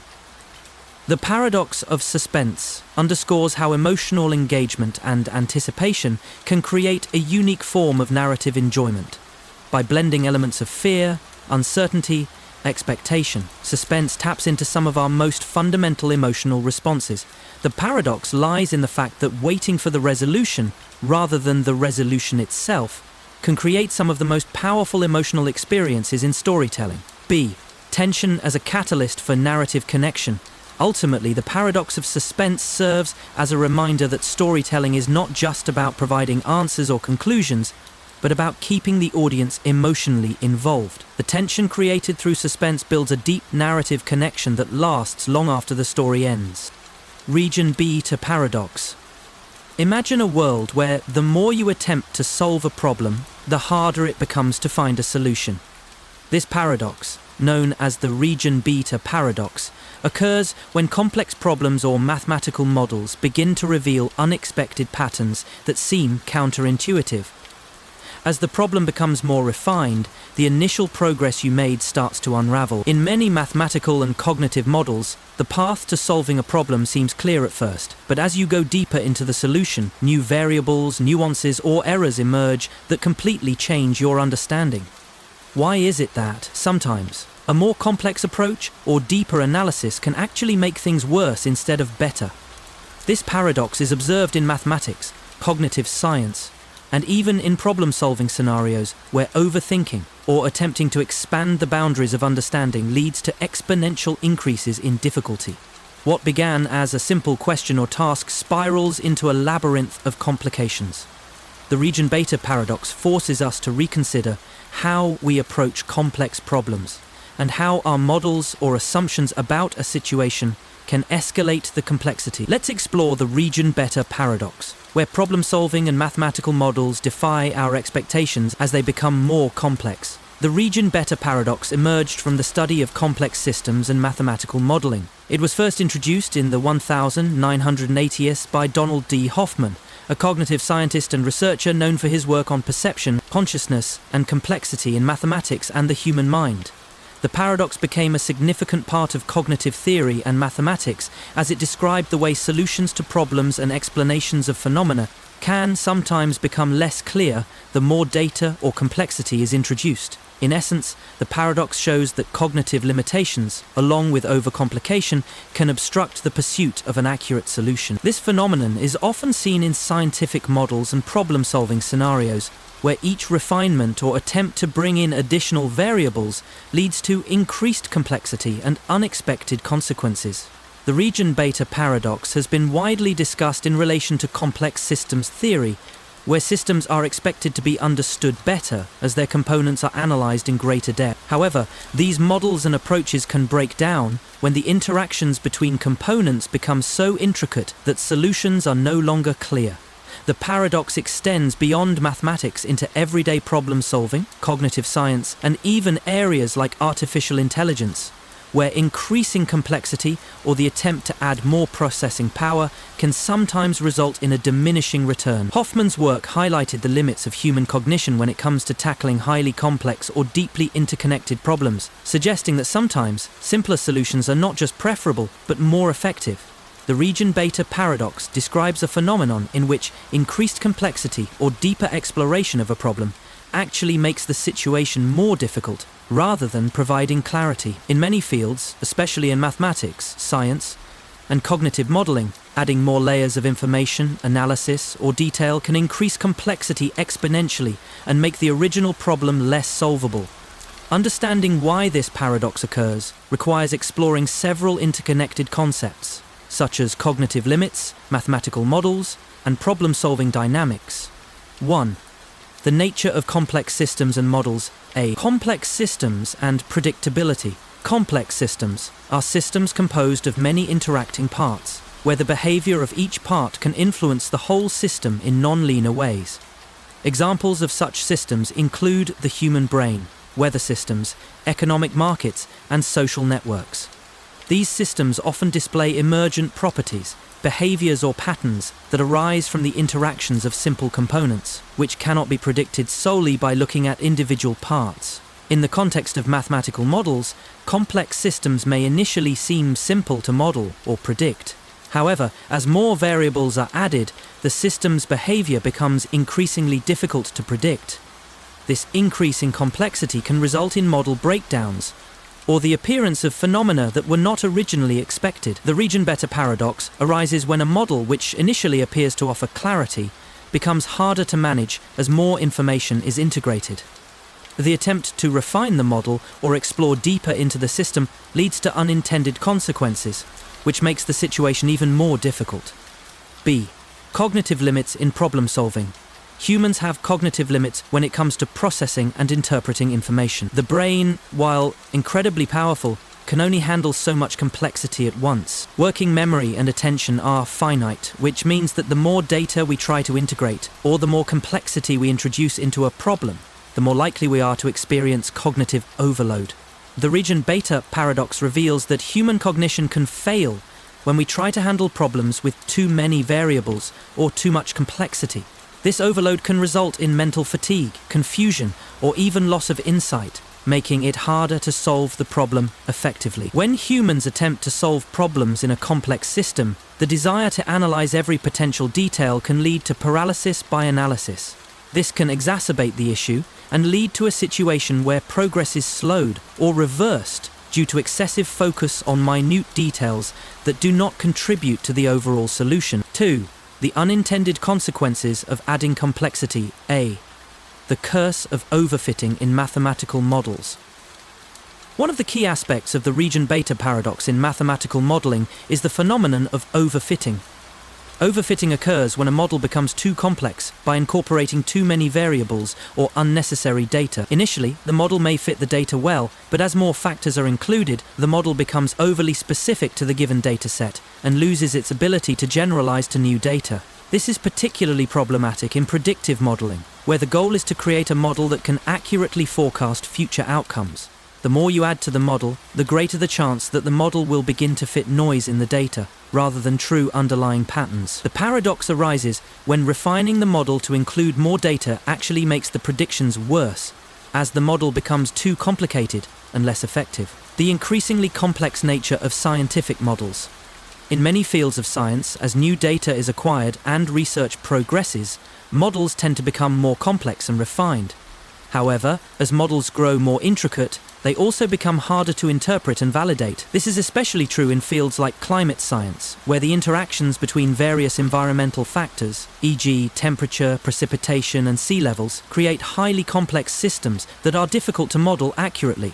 In the region beta paradox, the more you try to capture the complexity of these systems, the more uncertainty and inaccuracy are introduced. This can lead to predictions that are less reliable or more ambiguous than when simpler models were used. The paradox suggests that simpler models can sometimes provide more reliable predictions than their more complex counterparts. 3. The cognitive strain of increasing complexity. A. Mental models and the problem of overcomplication. Humans tend to use mental models, simplified representations of real-world systems, to solve problems. These mental models help individuals process complex information and make decisions based on limited data. However, the region beta paradox occurs when we attempt to refine these mental models by adding more data or layers of analysis. The more information we incorporate, the more cognitive strain we experience. As our mental models become more complex, they become more difficult to manage and may fail to provide useful insights. The paradox lies in the fact that while adding more variables may seem like it would provide a clearer or more accurate solution, it can actually make the problem harder to solve due to the increased cognitive load. B.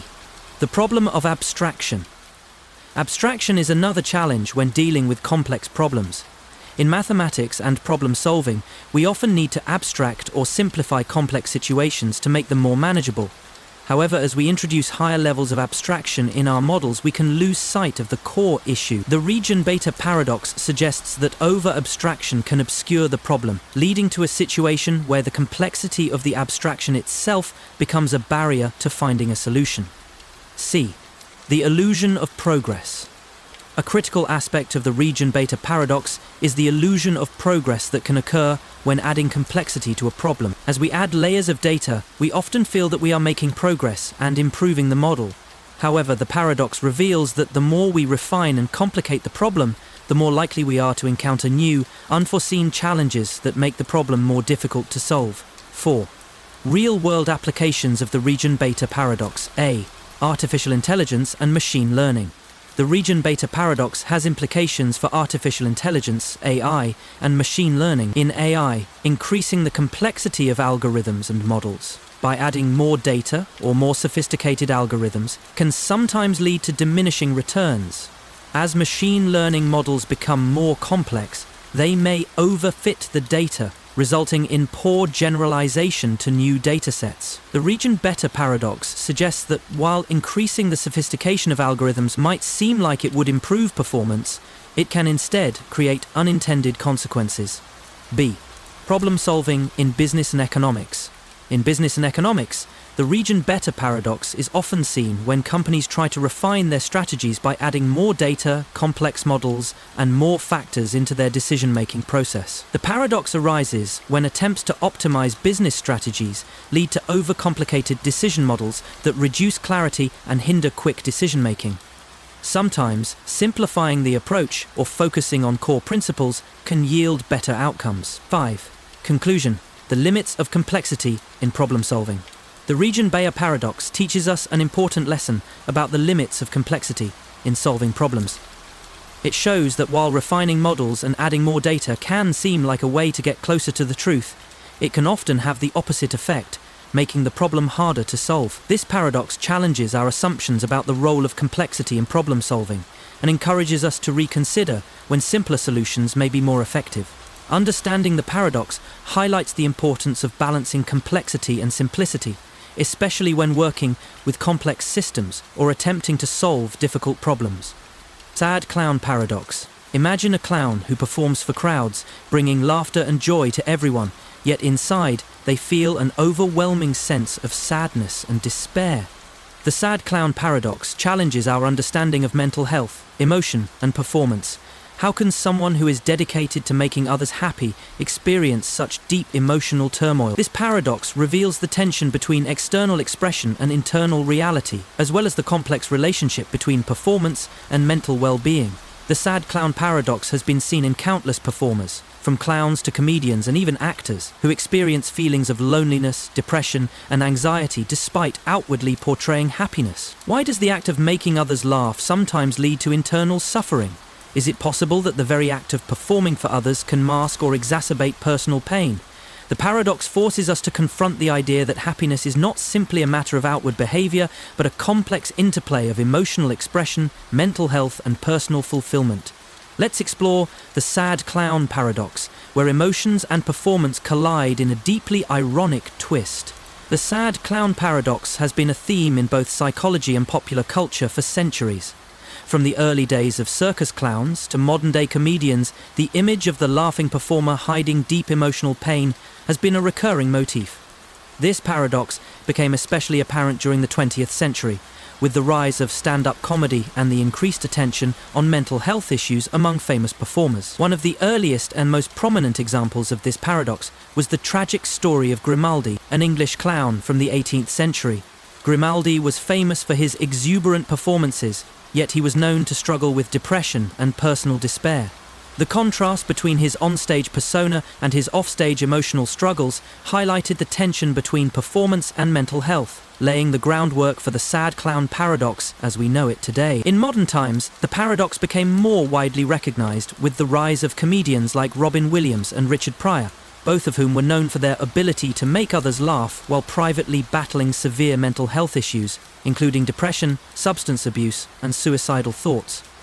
Williams in particular became a symbol of the paradox after his tragic death in 2014, prompting renewed discussions about the relationship between comedy and mental health. The sad clown paradox also extends beyond performance, touching on the broader human experience of masking emotions in public and the social pressure to maintain a facade of happiness while privately struggling.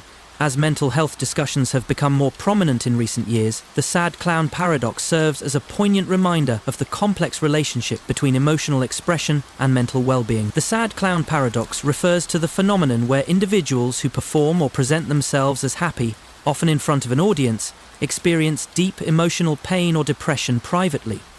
This paradox is not limited to clowns but extends to a wide range of performers, from comedians to actors, and even to people who may appear outwardly happy, but are struggling with mental health issues behind closed doors. At its core, the sad clown paradox reflects the tension between external behavior, in this case performing happiness, and internal emotion, in this case sadness or depression.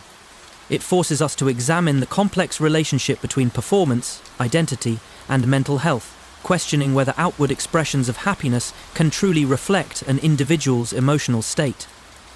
1. The relationship between performance and mental health. A. The role of performance in emotional expression. In many cultures, performance is an essential part of life. Whether through acting, comedy, or other forms of entertainment, individuals often present exaggerated forms of emotion for public consumption.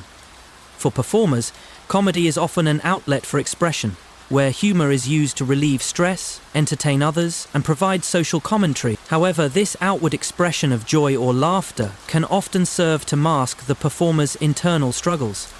The sad clown paradox illustrates the disconnect that can occur between outward behavior and inward feeling. For some performers, their public persona becomes a coping mechanism, a way to repress their true emotions and put on a brave face for their audience. Over time, this dissonance between emotional expression and internal reality can lead to emotional exhaustion, identity confusion, and mental health challenges. B. The pressure to perform. Happiness. The pressure to maintain a public image of happiness and success is especially prominent in the entertainment industry. Comedians, in particular, are often expected to be the life of the party, using humor as a tool to uplift others. This creates a paradox, as the very act of making others laugh may heighten feelings of emotional isolation and loneliness in the performer. For some, the public's demand for happiness becomes a self-fulfilling prophecy, where they feel the need to continually perform, even when they are struggling emotionally. This constant requirement to present happiness in front of an audience can contribute to mental health issues, such as anxiety, depression, and burnout. C. The mask of happiness and mental health stigma. The sad clown paradox also reflects societal expectations regarding emotional expression and mental health. In many cultures, there is a stigma surrounding the expression of negative emotions, particularly in the public sphere. Performers and public figures in particular may feel compelled to mask their true feelings in order to meet the expectations of their audience and avoid being perceived as weak or vulnerable. This cultural norm reinforces the idea that happiness is a necessary aspect of public identity, while sadness or mental health struggles should be concealed. As a result, individuals experiencing emotional pain may feel forced to maintain a facade of happiness, even at the expense of their own mental well-being. This is particularly evident in the entertainment industry, where comedy and humor are often used as a defense mechanism to cope with personal struggles. 2. Why do performers suffer from the sad clown paradox? A. The emotional toll of performing, whether in comedy, acting, or any other field, requires a significant amount of emotional energy and vulnerability.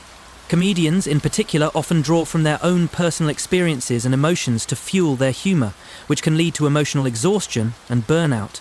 The act of constantly performing joy or laughter can be psychologically taxing, especially if the performer is struggling with depression or emotional pain in their personal life. This emotional toll can lead to mental health struggles, including chronic fatigue, identity confusion, and feelings of emotional emptiness.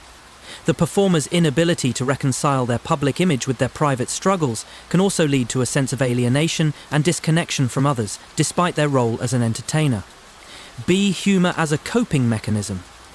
For many comedians, humor is a coping mechanism used to deal with personal pain or trauma. Comedy often serves as a way to confront difficult emotions and make sense of the world, but it can also reinforce emotional detachment.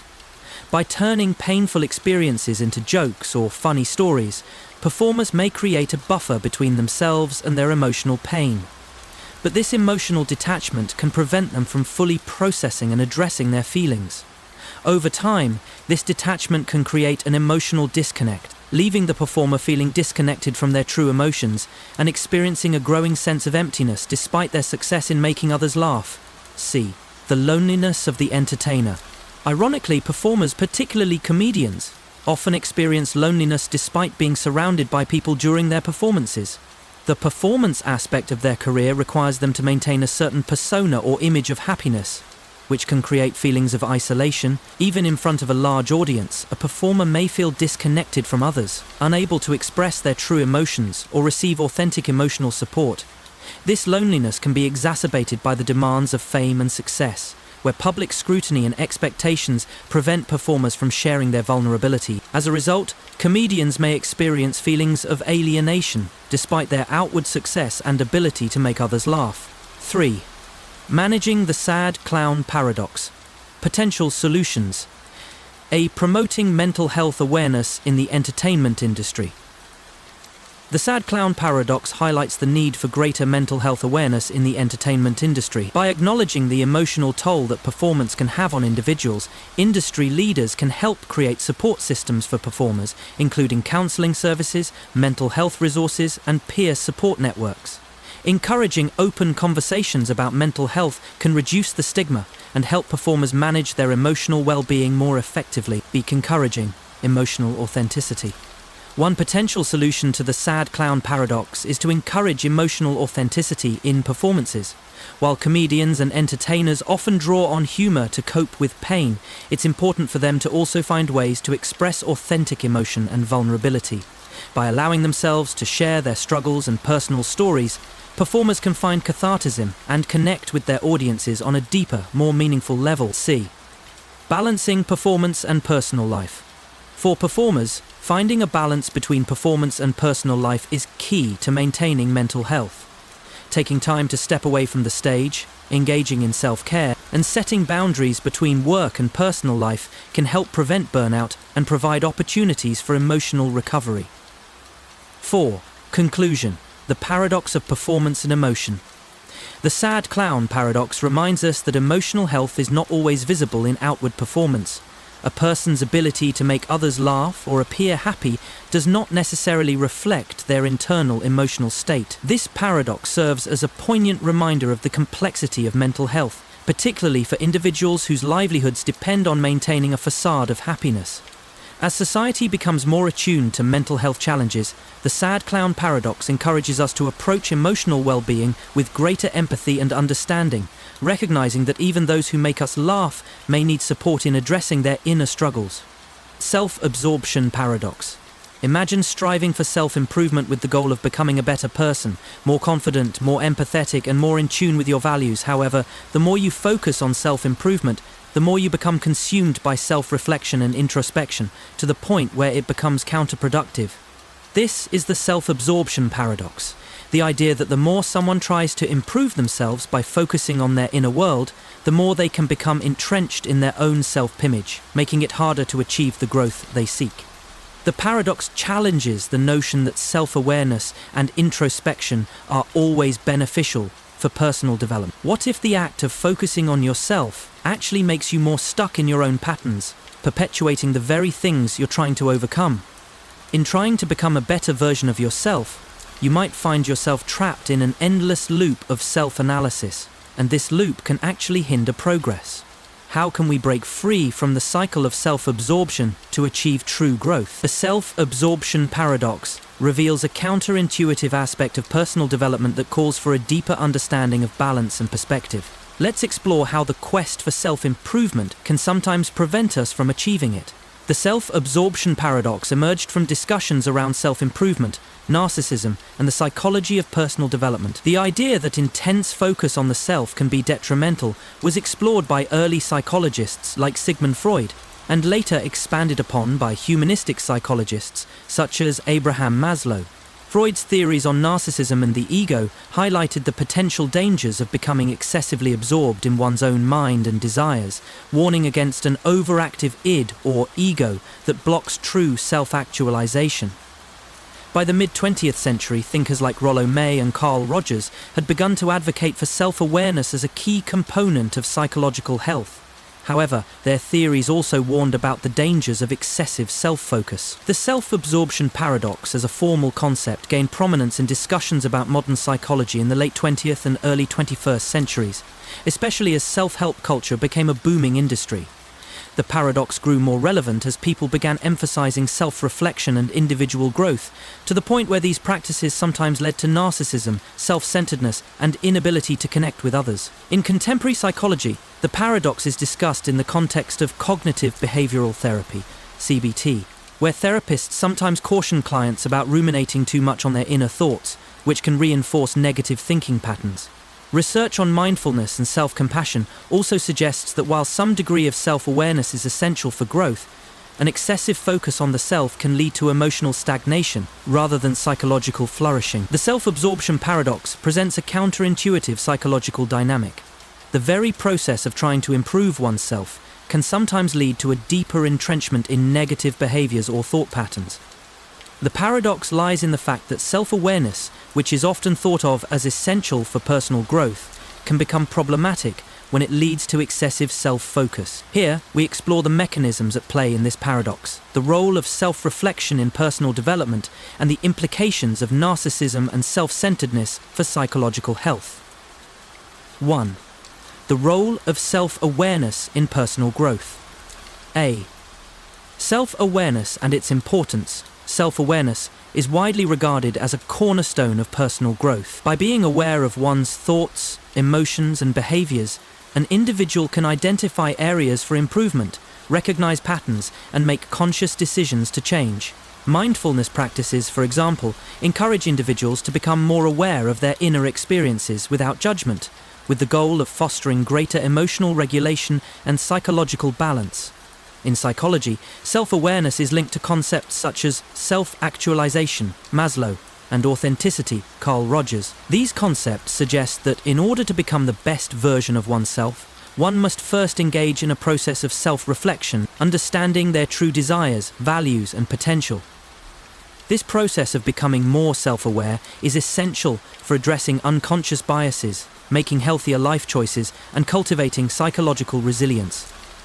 However, the self-absorption paradox reveals that the process of self-awareness can sometimes become counterproductive. When individuals focus too heavily on their inner lives, it can lead to rumination, a repetitive focus on past failures or negative experiences that fosters anxiety and depression rather than growth.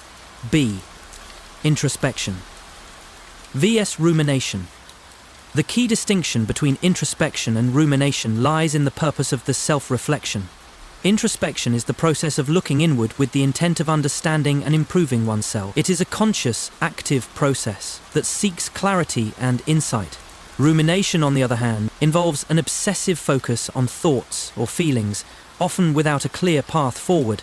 Rumination can perpetuate negative emotional states and lead to a vicious cycle of self-absorption, where individuals become increasingly preoccupied with their own thoughts, but with no productive outcome. For example, a person who constantly replays their mistakes or failures might feel stuck in a mental loop, criticizing themselves over and over. Rather than learning from the experience, they become consumed by it. This cycle of rumination can undermine efforts at self-improvement, as the individual is not truly engaging with their experiences in a way that promotes growth. C. The pitfalls of self-criticism. Another aspect of the self-absorption paradox is the relationship between self-awareness and self-criticism. People who are highly self-aware often engage in self-criticism as a way of self-regulating their behaviors and thoughts. However, excessive self-criticism can lead to a distorted view of the self and undermine personal growth.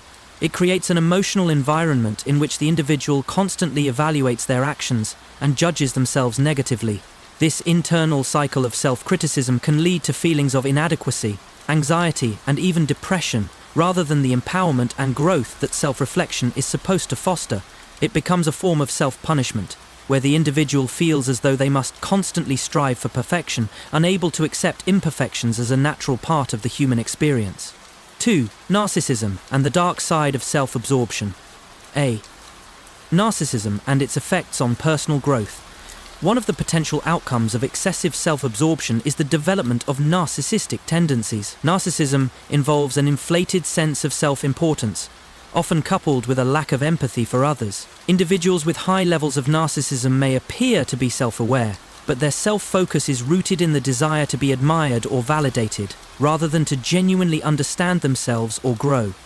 Narcissists often struggle with authentic self-improvement because their primary goal is not personal development, but rather the reinforcement of their own ego. This type of self-absorption can prevent true growth, as the individual becomes more focused on self-promotion and external validation than on cultivating genuine self-awareness or improving their behaviors.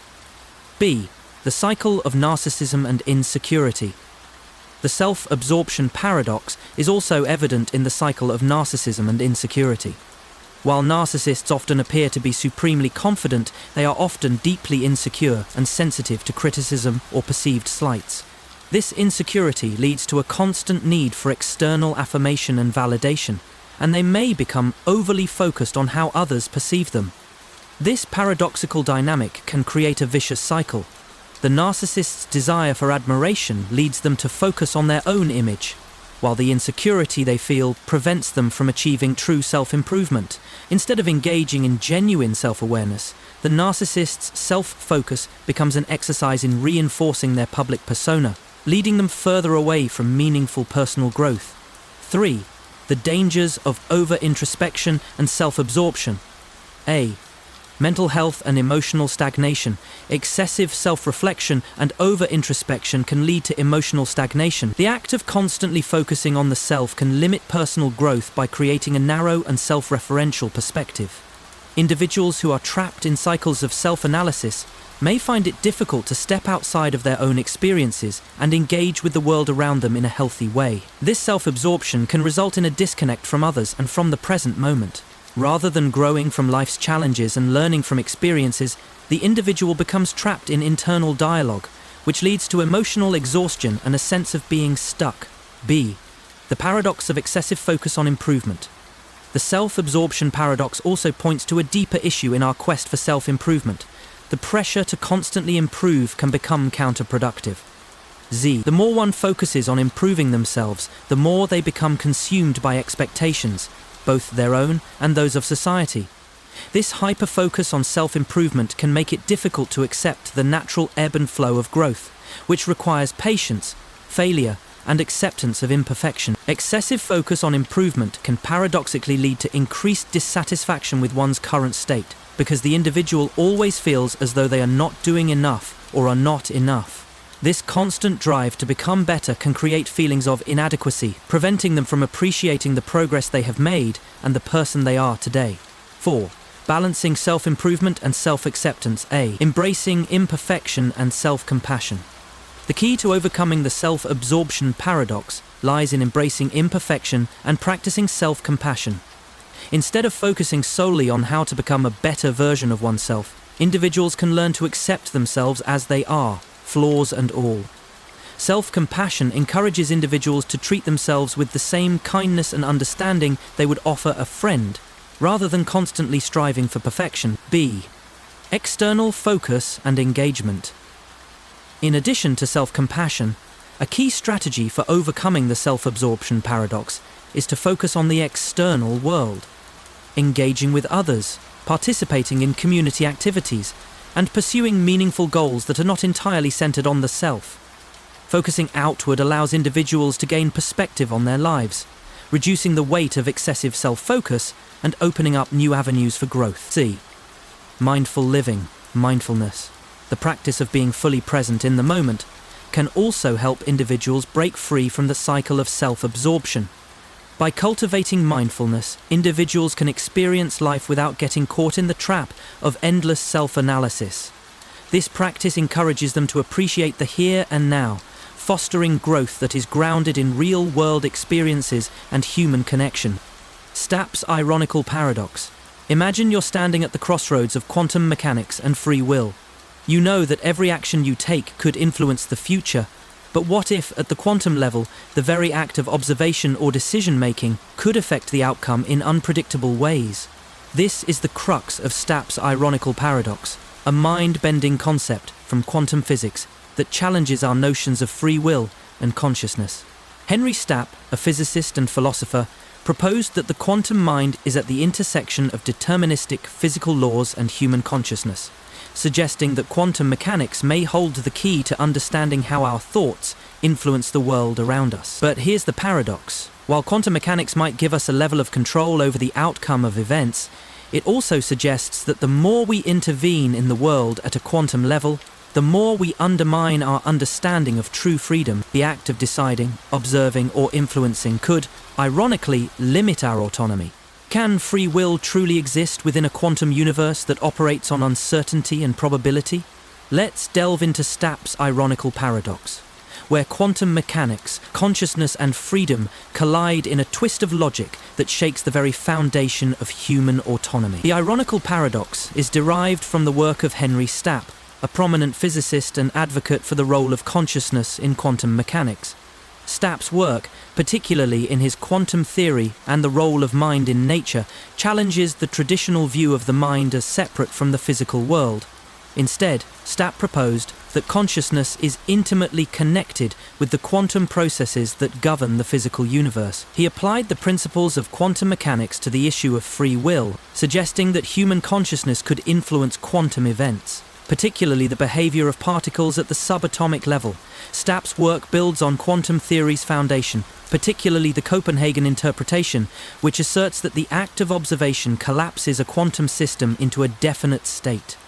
This observer effect led Stapp to propose that conscious decisions could have a direct impact on quantum events, thus influencing the outcome of events at a fundamental level. However, this theory also introduces the ironical paradox, wherein the very conscious intervention that grants us free will could simultaneously limit or undermine it. The paradox is that by interacting with the quantum world to make decisions, the very nature of freedom might be compromised, since the quantum outcomes themselves are inherently probabilistic and based on uncertainty. Stapp's work is part of a broader conversation in philosophy of mind and quantum mechanics, where the relationship between consciousness, reality, and free will is explored. His paradox remains a provocative lens through which to examine the implications of quantum theory on our sense of autonomy. Stapp's ironical paradox sits at the crossroads of quantum mechanics, consciousness, and free will, questioning how our mental decisions could shape reality at the quantum level. The paradox hinges on the concept that quantum systems are inherently probabilistic. In other words, the behavior of particles is not fixed until it is observed or measured. This uncertainty is a fundamental aspect of quantum mechanics, famously represented by Heisenberg's uncertainty principle. On the surface, this offers a fascinating possibility for free will, the idea that consciousness could intervene and collapse the quantum wave function in a way that alters the course of events. But the ironical paradox emerges when we consider that the act of observation, something that is central to our understanding of free will, can also introduce an element of control that ironically restricts true freedom. In other words, by intervening in the quantum system, the conscious mind may inadvertently limit the full range of possibilities available to it. Let's break down this paradox into several key components to understand its implications. 1. Quantum mechanics, the foundation of the paradox. A. The observer effect. At the heart of the ironical paradox is the observer effect. The idea that the act of measuring or observing a quantum system affects its state. In the Copenhagen interpretation of quantum mechanics, particles like electrons or photons exist in a state of superposition, meaning they can be in multiple states or locations at once. However, when an observation is made, the particle's wave function collapses into a single state, which determines its position, energy, or momentum. This effect suggests that consciousness, or at least the act of observation, is integral to determining reality at the quantum level. If our conscious choices and decisions influence the quantum collapse, it implies that our minds have a direct influence on the physical world, even at the most fundamental level. In this sense, the act of choosing or deciding could have a real effect on reality, supporting the idea of free will. B. Probabilistic nature of quantum events. The probabilistic nature of quantum mechanics presents a key element of the paradox. While we might assume that free will allows us to make definite decisions and shape the world around us, quantum mechanics insists that outcomes are based on probabilities rather than certainties.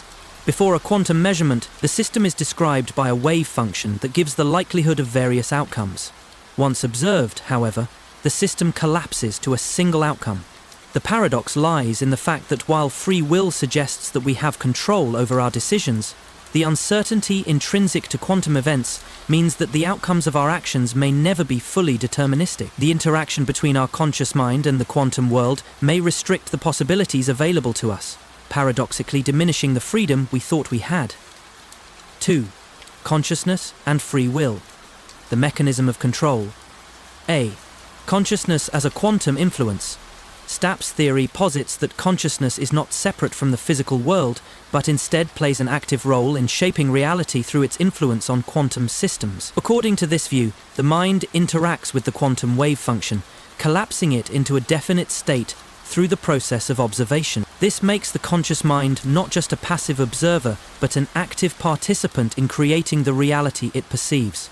This framework implies that our decisions and actions are not entirely governed by deterministic physical laws, as classical physics would suggest, but are shaped by probabilistic quantum events that we can influence. In this sense, the freedom of human choice might be encoded into the quantum structure of the universe, allowing our consciousness to alter the course of physical events. B. The ironical twist, limiting our own freedom. However, the ironical paradox emerges when we consider that the very act of making a decision, which is meant to assert our free will, may paradoxically limit the range of possibilities available to us. By intervening in the quantum system, our mind collapses the wave function into a specific outcome, which may close off other potential outcomes that could have been available. This suggests that while free will might enable us to choose or influence the future, it may also restrict the full range of possibilities. In this way, the very intervention that allows us to exert control over the world may, ironically, undermine our ability to truly create our own destiny. 3. Quantum indeterminacy and the limits of control. A. Indeterminacy is a constraint on free will. In quantum mechanics, events are not completely deterministic. Instead, they are probabilistic, governed by uncertainty. This raises the question: if we cannot predict the exact outcome of a quantum event, can we ever truly have control over it?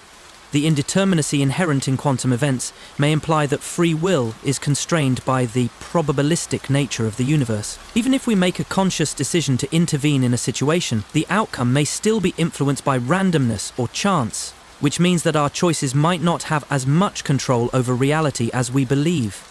B. Quantum entanglement and the limits of influence. Another element of the ironical paradox arises from quantum entanglement, where particles become linked in such a way that the state of one particle is instantaneously connected to the state of another, no matter how far apart they are. This suggests that our choices could have long-range effects on the quantum system, but it also introduces an uncertainty regarding the extent of our control. Entanglement challenges the idea that our decisions can truly be independent and free from the influence of other particles or systems. In this way, our freedom to make choices might be more interconnected and entangled with the larger quantum world than we realize, thus undermining the autonomy of our free will. 4. Stapp's ironical paradox. A philosophical and physical dilemma. A. Free will, quantum mechanics, and the nature of consciousness. Stapp's ironical paradox raises fundamental questions about the nature of free will and consciousness in a quantum universe. If consciousness is the key to influencing quantum events, does this mean that we can choose our outcomes, or is our free will merely an illusion? The paradox forces us to ask, can consciousness truly be free, or is it constrained by the uncertainty and probability inherent in quantum mechanics? B. The paradox in philosophy of mind. The paradox has implications for the philosophy of mind, particularly in discussions about the mind-body problem and the relationship between consciousness and the physical world. If our conscious decisions can influence quantum events, what does that say about the nature of the self, the mind, and the brain? Are we truly free? Or are our thoughts simply products of the quantum processes that occur in our brains? Stapp's paradox invites us to reconsider the relationship between mind and matter, and how consciousness might shape the very fabric of reality. 5. Conclusion. The irony of free will and quantum mechanics. A. The paradox of control. The ironical paradox challenges our understanding of free will by suggesting that the very act of control may limit the freedom it is meant to provide. If consciousness influences quantum events, we may inadvertently restrict the possibilities available to us, rendering our freedom paradoxical. While the idea of quantum consciousness offers an exciting path to understanding free will, The paradox serves as a reminder that even our most fundamental decisions might be bound by the very uncertainty that defines the quantum world. B. Rethinking free will in a quantum world. Ultimately, Stapp's ironical paradox forces us to rethink our understanding of autonomy, decision-making, and the mind in a world governed by quantum uncertainty. The paradox remains an intriguing challenge for both philosophy and quantum physics, forcing us to question whether true freedom can exist in a universe that is, at its core, unpredictable and probabilistic. Status paradox. The status paradox presents a complex contradiction. Higher social standing, often associated with wealth, power, and prestige, does not always translate into greater happiness or life satisfaction. In fact, it sometimes leads to more stress, anxiety, and discontent. The paradox arises because, while people strive for status as a means to improve their quality of life, social comparison, expectation fulfillment, and the pressures of success can lead to negative psychological outcomes. Let's explore the various components that contribute to the status paradox. 1. The psychological cost of pursuing status A, social comparison and envy. One of the core mechanisms underlying the status paradox is social comparison. Leon Festinger's social comparison theory suggests that individuals tend to compare themselves to others to assess their own abilities, achievements, and social worth. These comparisons, particularly with those perceived as having higher status, can lead to negative emotions like envy and dissatisfaction. While achieving higher status can certainly improve one's self-perception, it can also trigger constant comparisons with others. For instance, a person who achieves a certain level of financial success may compare themselves to those who have even more wealth or higher status, leading to feelings of inadequacy or a perpetual desire for more. This never-ending pursuit of status can cause individuals to feel empty, no matter how much they attain, contributing to an overall sense of unfulfilled happiness. Social comparison is particularly damaging when it leads to relative deprivation, where an individual feels deprived or unsatisfied because their social standing is lower than others. The higher the status, the more intense the social comparisons can become, making people feel less satisfied with their achievements and increasing their psychological stress. B. Expectations and the pressure to perform. Achieving higher status often comes with the pressure to maintain or exceed those achievements. The paradox deepens when individuals realize that, while they have achieved the status they desired, they now feel the weight of constant expectation. In many cases, those who have achieved significant success, whether in career, wealth, or social recognition, feel pressured to maintain their position or even outdo themselves. This phenomenon is stress-inducing and often leads to burnout, as individuals constantly strive to meet external standards of success. The drive to maintain status may lead to a loss of personal meaning or a sense of disconnection from what truly brings satisfaction in life. As a result, the pursuit of external recognition often erodes the intrinsic enjoyment of one's achievements. 2. The paradox of material wealth and happiness. Diminishing returns of wealth research in positive psychology and behavioral economics has shown that after reaching a certain income threshold, increases in wealth do not correlate with increases in happiness. In fact, individuals with high income or status may experience diminishing returns when it comes to life satisfaction. This is central to the status paradox. As people acquire more material wealth or higher social standing, the returns on happiness tend to plateau. The Easterlin paradox, for example, argues that after a certain point, wealth has a negligible impact on happiness. People may believe that more money or higher status will bring greater joy, but these gains often do not translate into long-term happiness. Instead, individuals with higher status may find that success leads to greater expectations, more responsibility, and often increased stress and anxiety. B. Hedonic adaptation. Another key concept related to the status paradox is hedonic adaptation, which suggests that people quickly adapt to changes in their material circumstances, whether positive or negative. Once an individual achieves a certain level of wealth or status, they quickly become accustomed to it, and the initial pleasure or satisfaction fades. As a result, individuals often seek the next level of status or wealth in an attempt to recapture the fleeting happiness that comes with achieving success. This process creates a vicious cycle, where the pursuit of higher status leads to temporary boosts in happiness, but these feelings quickly diminish as individuals adapt to their new circumstances. In this way, the more individuals achieve in terms of material wealth or status, the more they need to pursue in order to maintain a similar level of satisfaction. leading to the status paradox. 3. Social pressure and the impact on mental health. A. The strain of maintaining status, high status, often brings expectations from society, peers, and family. The pressure to maintain success or live up to others' perceptions of success can lead to significant mental health issues, including stress, anxiety, and depression. This is particularly true for individuals who feel that their status is fragile or temporary. Fear of losing status or failing to meet expectations can contribute to a constant state of nervousness or burnout. Moreover, the fear of social rejection or the loss of prestige can cause individuals to overwork, sacrifice personal relationships, and neglect self-care, all of which contribute to declining mental and physical health. B. The social costs of high status. The pursuit of high status often leads to social isolation or relationship strain. People with high status are sometimes seen as untouchable or out of reach by others, which can prevent them from forming genuine, supportive connections.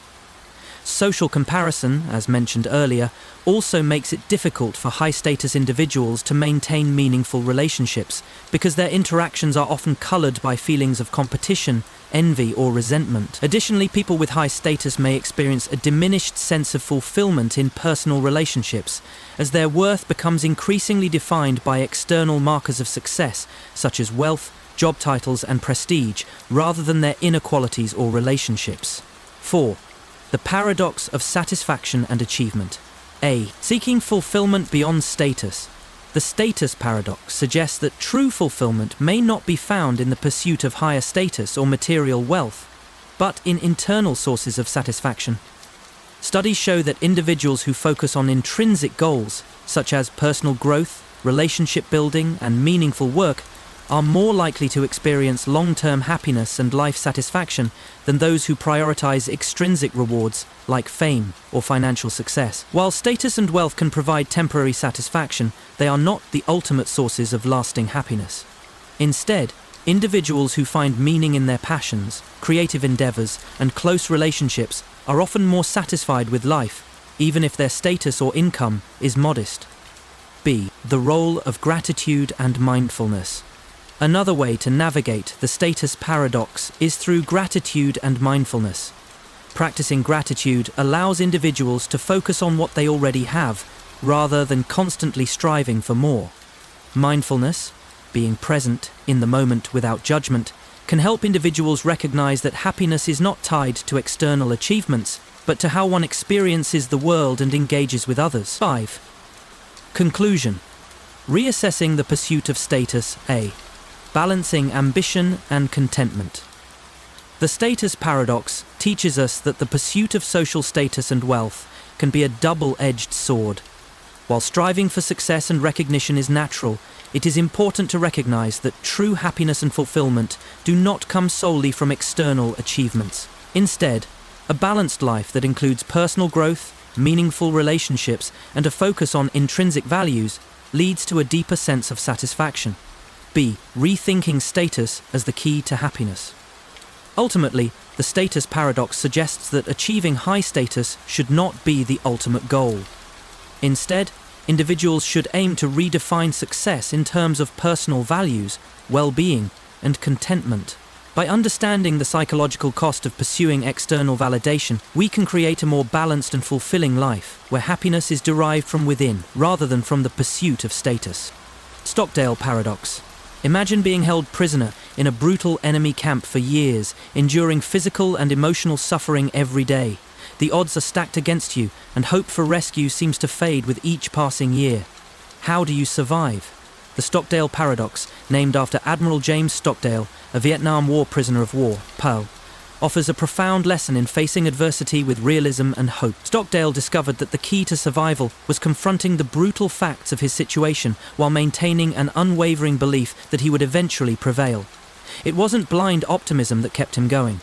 It was the combination of realism about the difficult reality of his captivity and a deep sense of hope that he would be freed. The paradox lies in the idea that you must be honest about your dire circumstances, but still believe in a positive outcome despite the overwhelming odds. The Stockdale paradox challenges us to think about how we approach our own difficulties. Can we endure hardship by embracing both hope and brutal realism at the same time? Let's explore the Stockdale Paradox, where the balance between optimism and accepting reality offers powerful insights into overcoming adversity and achieving resilience. The Stockdale Paradox is named after Admiral James Stockdale, a United States Navy officer and fighter pilot who was shot down during the Vietnam War in 1965. After being captured by the North Vietnamese, Stockdale endured over 7 years of brutal captivity in the infamous Hanoi Hilton prison camp. During his time as a POW, Stockdale was subjected to physical torture, mental abuse, and the constant uncertainty of whether or not he would survive or be freed. Despite the unimaginable conditions, Stockdale survived, emerging from his captivity not just alive but with a deep understanding of how to cope with extreme adversity. His experience and insights were later shared in his book, Thoughts of a Philosophical Fighter Pilot, where he described how a combination of brutal realism and unshakable hope helped him maintain his mental and emotional strength. The paradox itself came to light when Stockdale was asked how it was that he survived while others, particularly those with an overly optimistic attitude about their release, did not. Stockdale observed that the prisoners who died were often those who maintained blind optimism, those who believed they would be freed by a certain date, but then became devastated when that date passed and their release didn't come. The key to surviving, Stockdale concluded, was accepting the harsh reality of the situation while maintaining the unwavering belief that you could and would eventually prevail. The Stockdale Paradox offers a powerful psychological framework for navigating adversity, especially when faced with challenges that seem insurmountable. The paradox is rooted in the idea that success in overcoming hardship comes not from blind optimism or a refusal to acknowledge the brutality of the situation, but from confronting reality head-on while holding on to a belief that there is a way forward, no matter how difficult or uncertain the path may seem. 1. The nature of the paradox: optimism versus realism. A. The balance between realism and optimism.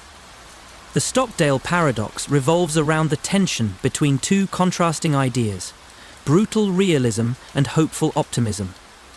On one hand, realism demands that we confront the harshness and challenges of our circumstances. Denying or ignoring these challenges leads to disappointment, false hope, and eventual collapse. On the other hand, optimism involves maintaining a belief in a better future and a sense that we can ultimately overcome obstacles, no matter how overwhelming.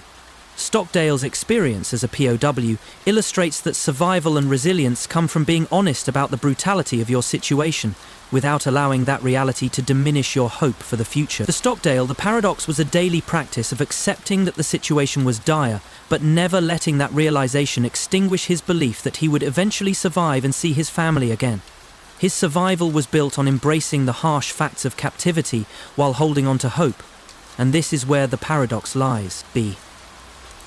The risk of blind optimism. Stockdale's experience also provides an important lesson about blind optimism.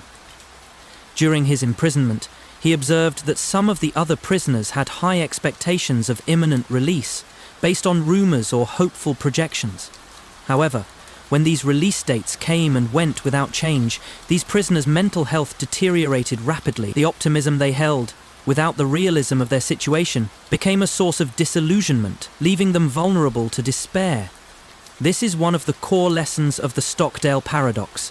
Hope must be rooted in reality, and maintaining expectations without acknowledging the harsh truth of your circumstances can be damaging to your mental strength. The prisoners who survived were not those who ignored reality, but those who confronted it. They accepted that the situation was grim, but they remained resilient because they continued to believe that survival was possible. This careful balance of hope and realism made all the difference in their ability to endure. C. The role of psychological resilience. The Stockdale Paradox emphasizes the role of psychological resilience in overcoming adversity. Resilience does not mean ignoring or suppressing emotions. Rather, it involves acknowledging hardship and actively engaging with the challenges while maintaining a belief in one's ability to adapt and overcome. The paradox teaches us that resilience is not about optimistic denial, but about the capacity to endure through adversity by combining a realistic understanding of the situation with a hopeful commitment to survival and progress. 2. The psychological impact of hope and realism. A. How hope influences behavior. Stockdale's paradox highlights the importance of hope in driving behavior and providing motivation to persist in the face of adversity. Without hope, individuals may experience learned helplessness, a psychological state in which a person believes that their actions cannot influence the outcome of their circumstances. This sense of powerlessness can lead to mental stagnation and despair. However, hope, when grounded in realism, acts as a catalyst for positive action. For Stockdale, hope was not just about the wishful thinking of eventual freedom. It was about the belief that he could make it through each day, no matter how long it took, and that his circumstances would eventually improve. This hope was linked to an action-oriented mindset. He focused on what he could control, his mental attitude, daily routines, and mental survival strategies, while accepting the limitations of his situation. B. The dangers of ignoring reality. The Stockdale paradox teaches us that ignoring reality can be psychologically harmful, even in the pursuit of positive thinking. Denying the difficulties of a situation leads to frustration and disappointment when expectations are not met. For instance, individuals who focus solely on positive outcomes without acknowledging the challenges they face may experience cognitive dissonance when those outcomes do not materialize, leading to increased stress and mental fatigue. In contrast, those who accept their circumstances and take pragmatic steps to manage adversity tend to exhibit greater mental clarity and emotional stability. This idea of confronting reality, no matter how harsh, while retaining hope for the future, is a key aspect of psychological resilience. Stockdale's ability to survive and thrive despite 7 years of brutal imprisonment was due in large part to his ability to accept the dire facts while continuing to believe in a positive outcome. 3. Lessons from the Stockdale paradox for modern life. Coping with challenges and adversity. In modern life, many of us face various forms of adversity, whether related to career struggles, health issues, personal loss, or financial difficulties. The Stockdale paradox offers valuable lessons for coping with these challenges. It reminds us that, while it is important to remain optimistic, this optimism must be grounded in a realistic assessment of the situation. The belief that things can improve is crucial, but so is the willingness to face the hard truths and adapt to circumstances as they are. For example, during a health crisis or mental health challenge, it is essential to acknowledge the severity of the situation, while still believing that treatment and healing are possible. In this context, hope is not about denying the difficulties, but about focusing on actionable steps to improve the situation, knowing that progress is possible even if the path is long and uncertain. B. The importance of resilience in leadership. The Stockdale paradox is particularly relevant for leaders facing difficult circumstances. Whether leading a business, a community, or a nation, leaders must balance hope for success with realism about the challenges ahead. Leaders who can openly acknowledge difficult truths while maintaining confidence in their ability to navigate adversity are more likely to inspire resilience in others. This quality of realistic optimism fosters trust, clarity, and actionable goals, all of which are essential for overcoming challenges and achieving long-term success. 4. Resilience in personal growth and mental health. A. Resilience in mental health. The Stockdale paradox also has profound implications for mental health. In therapy and counseling, individuals are often encouraged to confront negative emotions and stressful realities while simultaneously working toward positive change. This approach helps individuals build resilience by integrating both acceptance of their struggles and optimism for the future. The key is finding a balance between acknowledging pain and maintaining the belief that it is possible to overcome it. B. The role of support systems. Finally, the Stockdale paradox emphasizes the importance of social support in navigating life's challenges. During his time as a POW, Stockdale survived not only through his mental resilience, but also with the support of his fellow prisoners. This mutual support network helped each individual face the harsh realities of captivity while maintaining hope for the future. Similarly, in personal and professional adversity, social networks, mentorship, and peer support play a vital role in sustaining resilience and providing hope when facing difficult situations. Paradox of choice. Imagine standing in front of a shelf stacked with dozens of different brands of jam, all with varying flavors, ingredients, and packaging. You might expect that the freedom to choose from so many options would lead to greater satisfaction. But what if I told you that having more choices could actually make you less satisfied with your decision? This is the paradox of choice, the idea that an abundance of options can overwhelm us, leading to anxiety, regret, and less satisfaction than if we had fewer choices. While many people assume that more options lead to greater happiness, research has shown that having too many choices can actually paralyze us, leading to decision fatigue, dissatisfaction, and a sense of missed opportunities. So, is it possible that the freedom to choose is not as beneficial as we think? Can too much choice lead to a paradoxical outcome, where more freedom equals less satisfaction? The paradox of choice challenges the conventional belief that more choices make us happier and forces us to reconsider how we approach decision-making in a world brimming with options. Let's explore the paradox of choice, where freedom, satisfaction, and decision-making collide in an unexpected twist. The paradox of choice was introduced by psychologist and author Barry Schwartz in his 2004 book, The Paradox of Choice: Why More is Less. Schwartz's work was built on a growing body of psychological research suggesting that, rather than enhancing our well-being, an overabundance of choices might actually hinder happiness and satisfaction. Schwartz and other researchers began to explore how the growing trend of consumer choice in modern society, exemplified by everything from grocery stores to online shopping platforms, might lead to decision paralysis, regret, and ultimately lower levels of contentment. The idea took root in the psychological literature through studies exploring how decision-making works in the human brain. Traditionally, more choices were thought to be beneficial because they provided more freedom and the potential to find better options.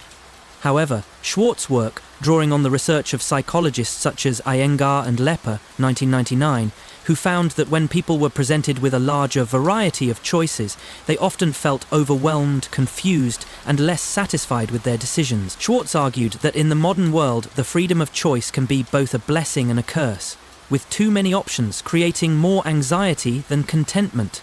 The paradox of choice resonated with wider cultural and economic discussions about the impact of consumer culture, capitalism, and technology on mental health, pushing the idea into the mainstream. The paradox of choice explores a counterintuitive phenomenon in decision-making and human psychology. As the number of choices increases, satisfaction and well-being often decrease. This paradox raises important questions about the relationship between freedom, choice, and happiness. While many of us think that more choices lead to greater freedom and happiness, research has shown that an overabundance of options can actually overwhelm us, leading to less satisfaction and greater stress. 1. The illusion of increased satisfaction. A. The freedom to choose. At first glance, the idea that more choices are better for us seems intuitive. In modern society, we're constantly encouraged to maximize freedom, to explore all available options, to find the best possible solution, and to make informed decisions.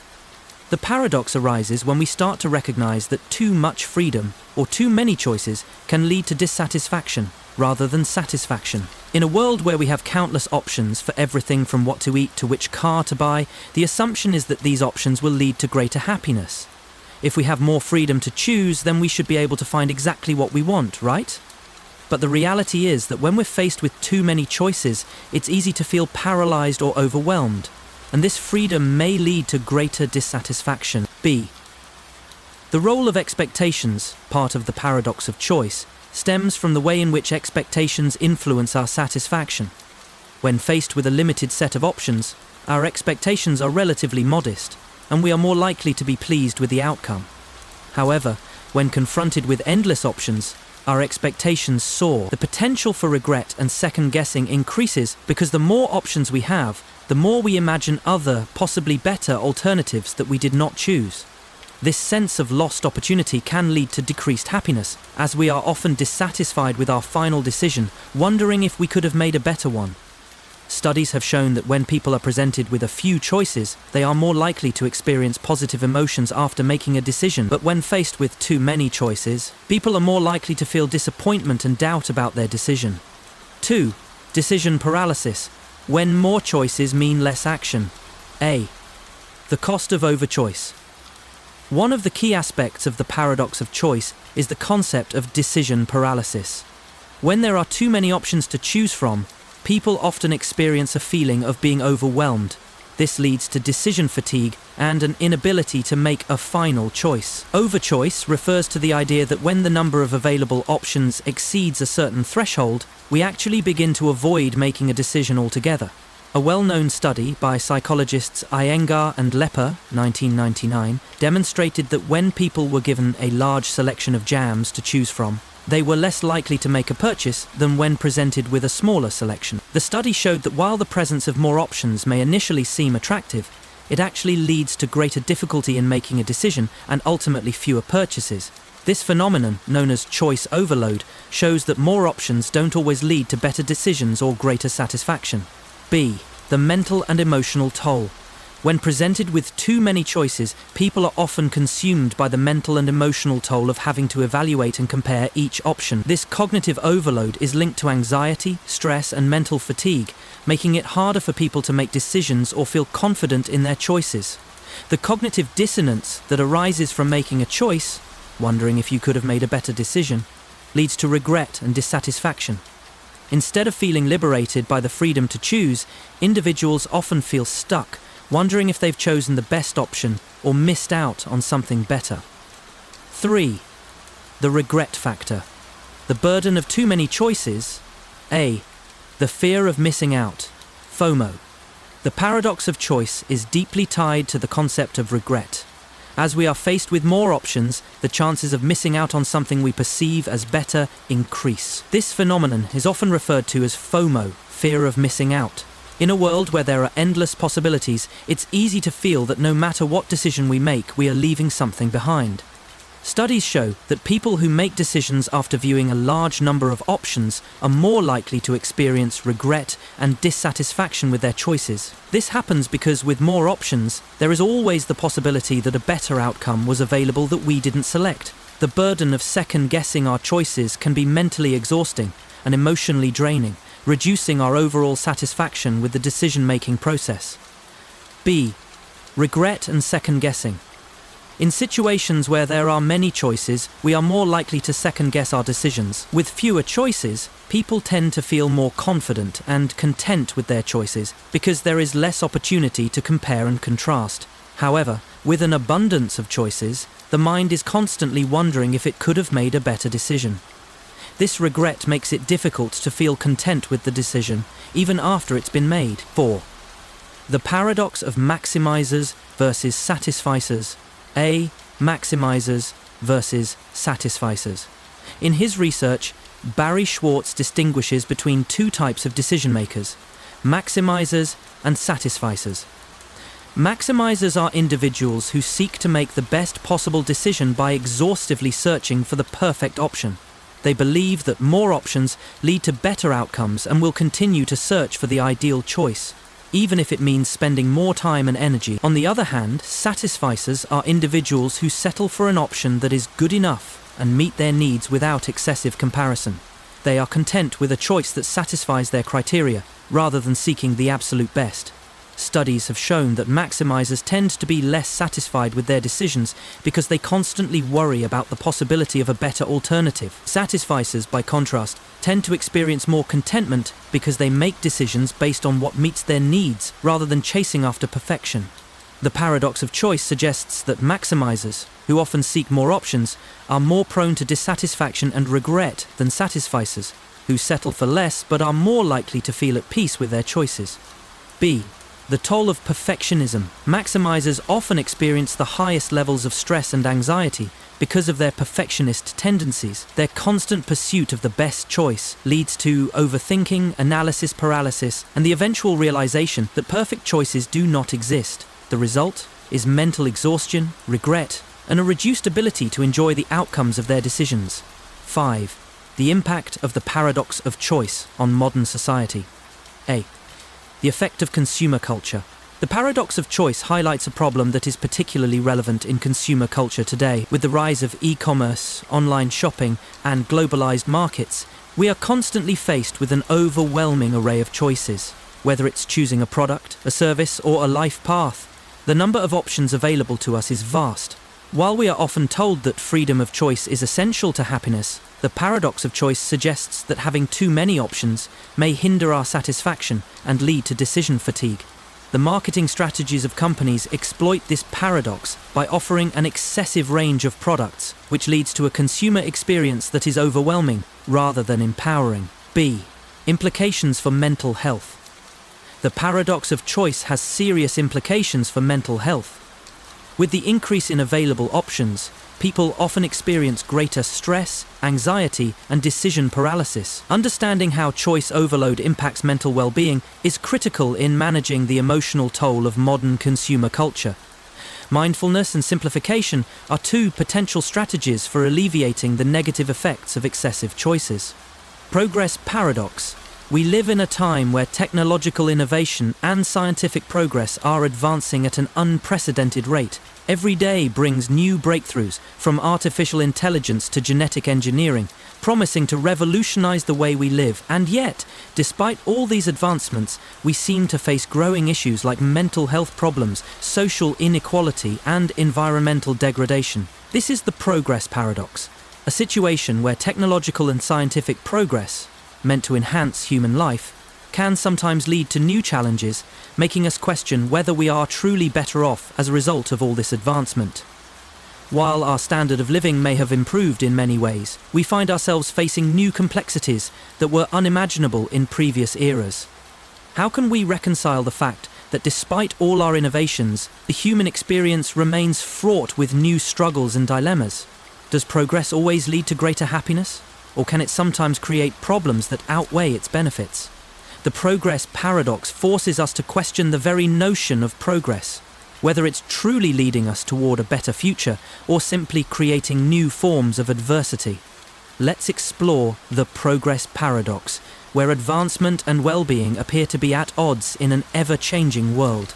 The progress paradox is rooted in a long-standing philosophical debate about the relationship between technological progress and human flourishing.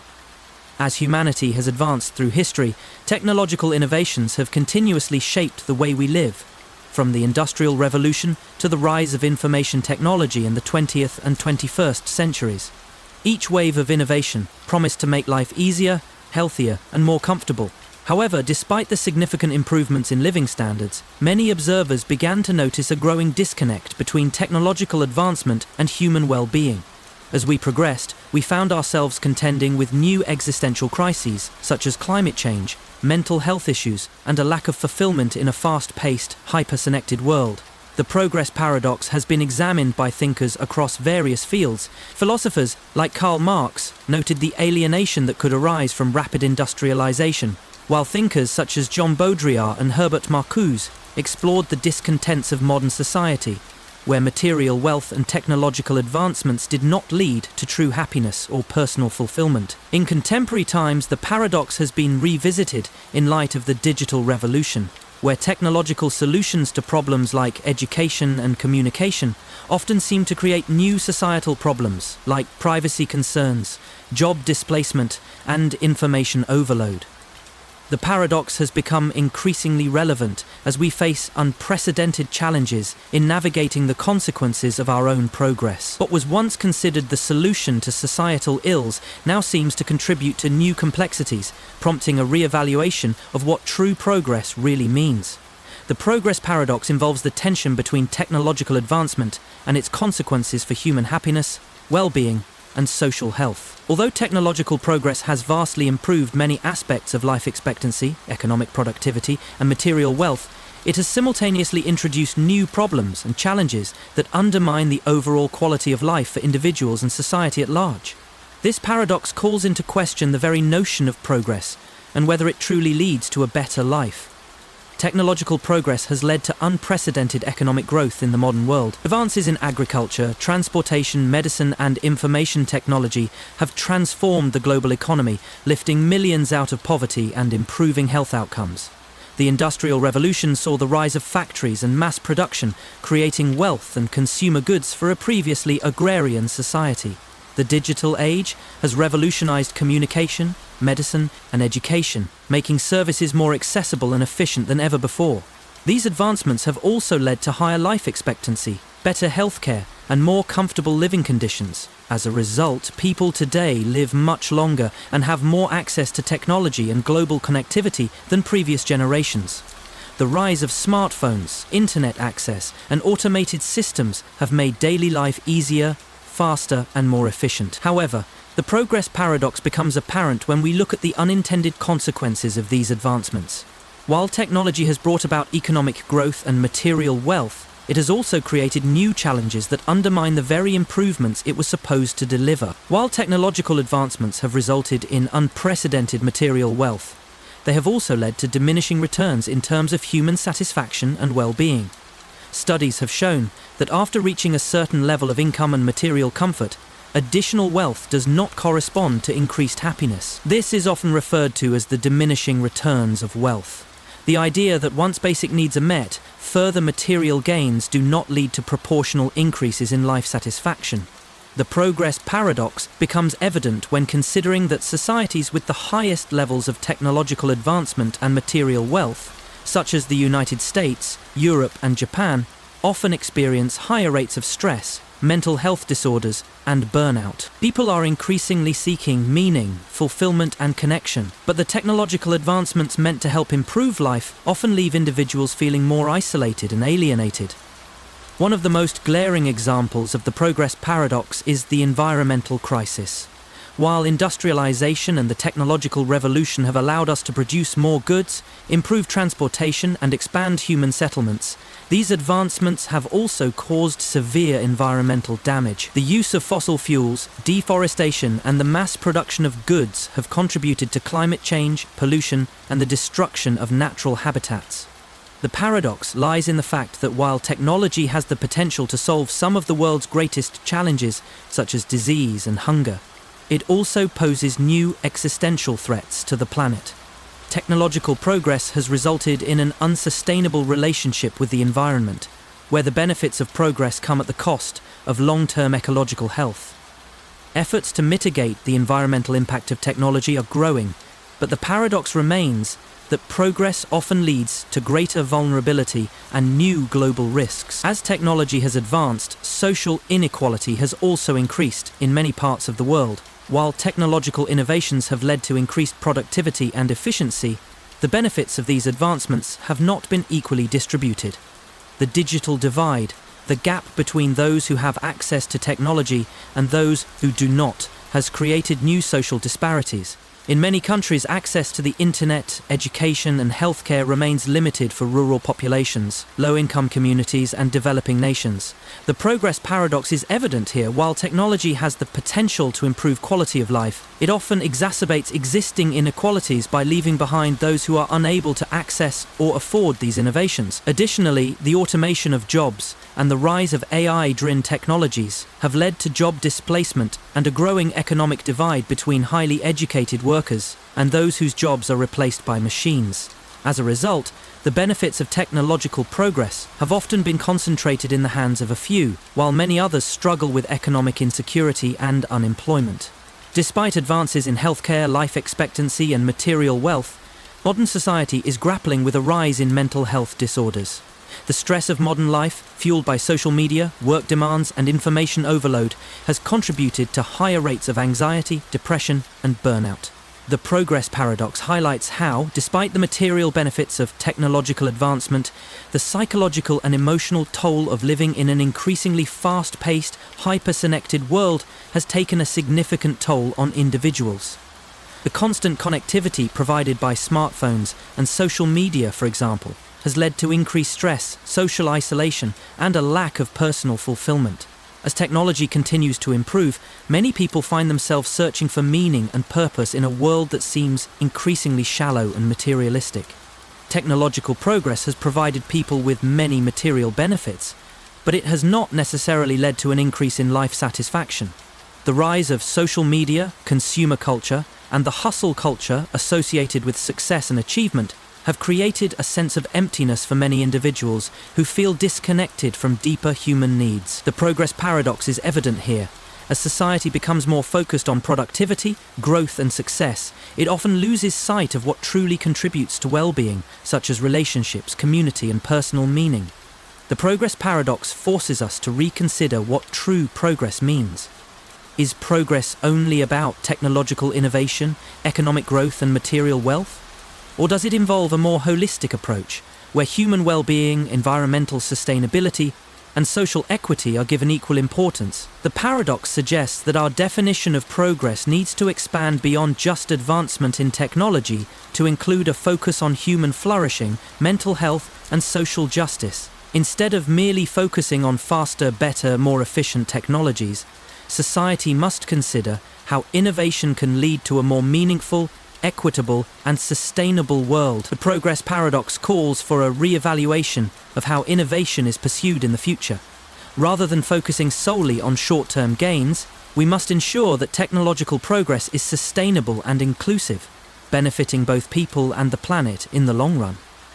The paradox teaches us that true progress is not just about achieving more, but about ensuring that advancements contribute to overall well-being for all. Air conditioning paradox.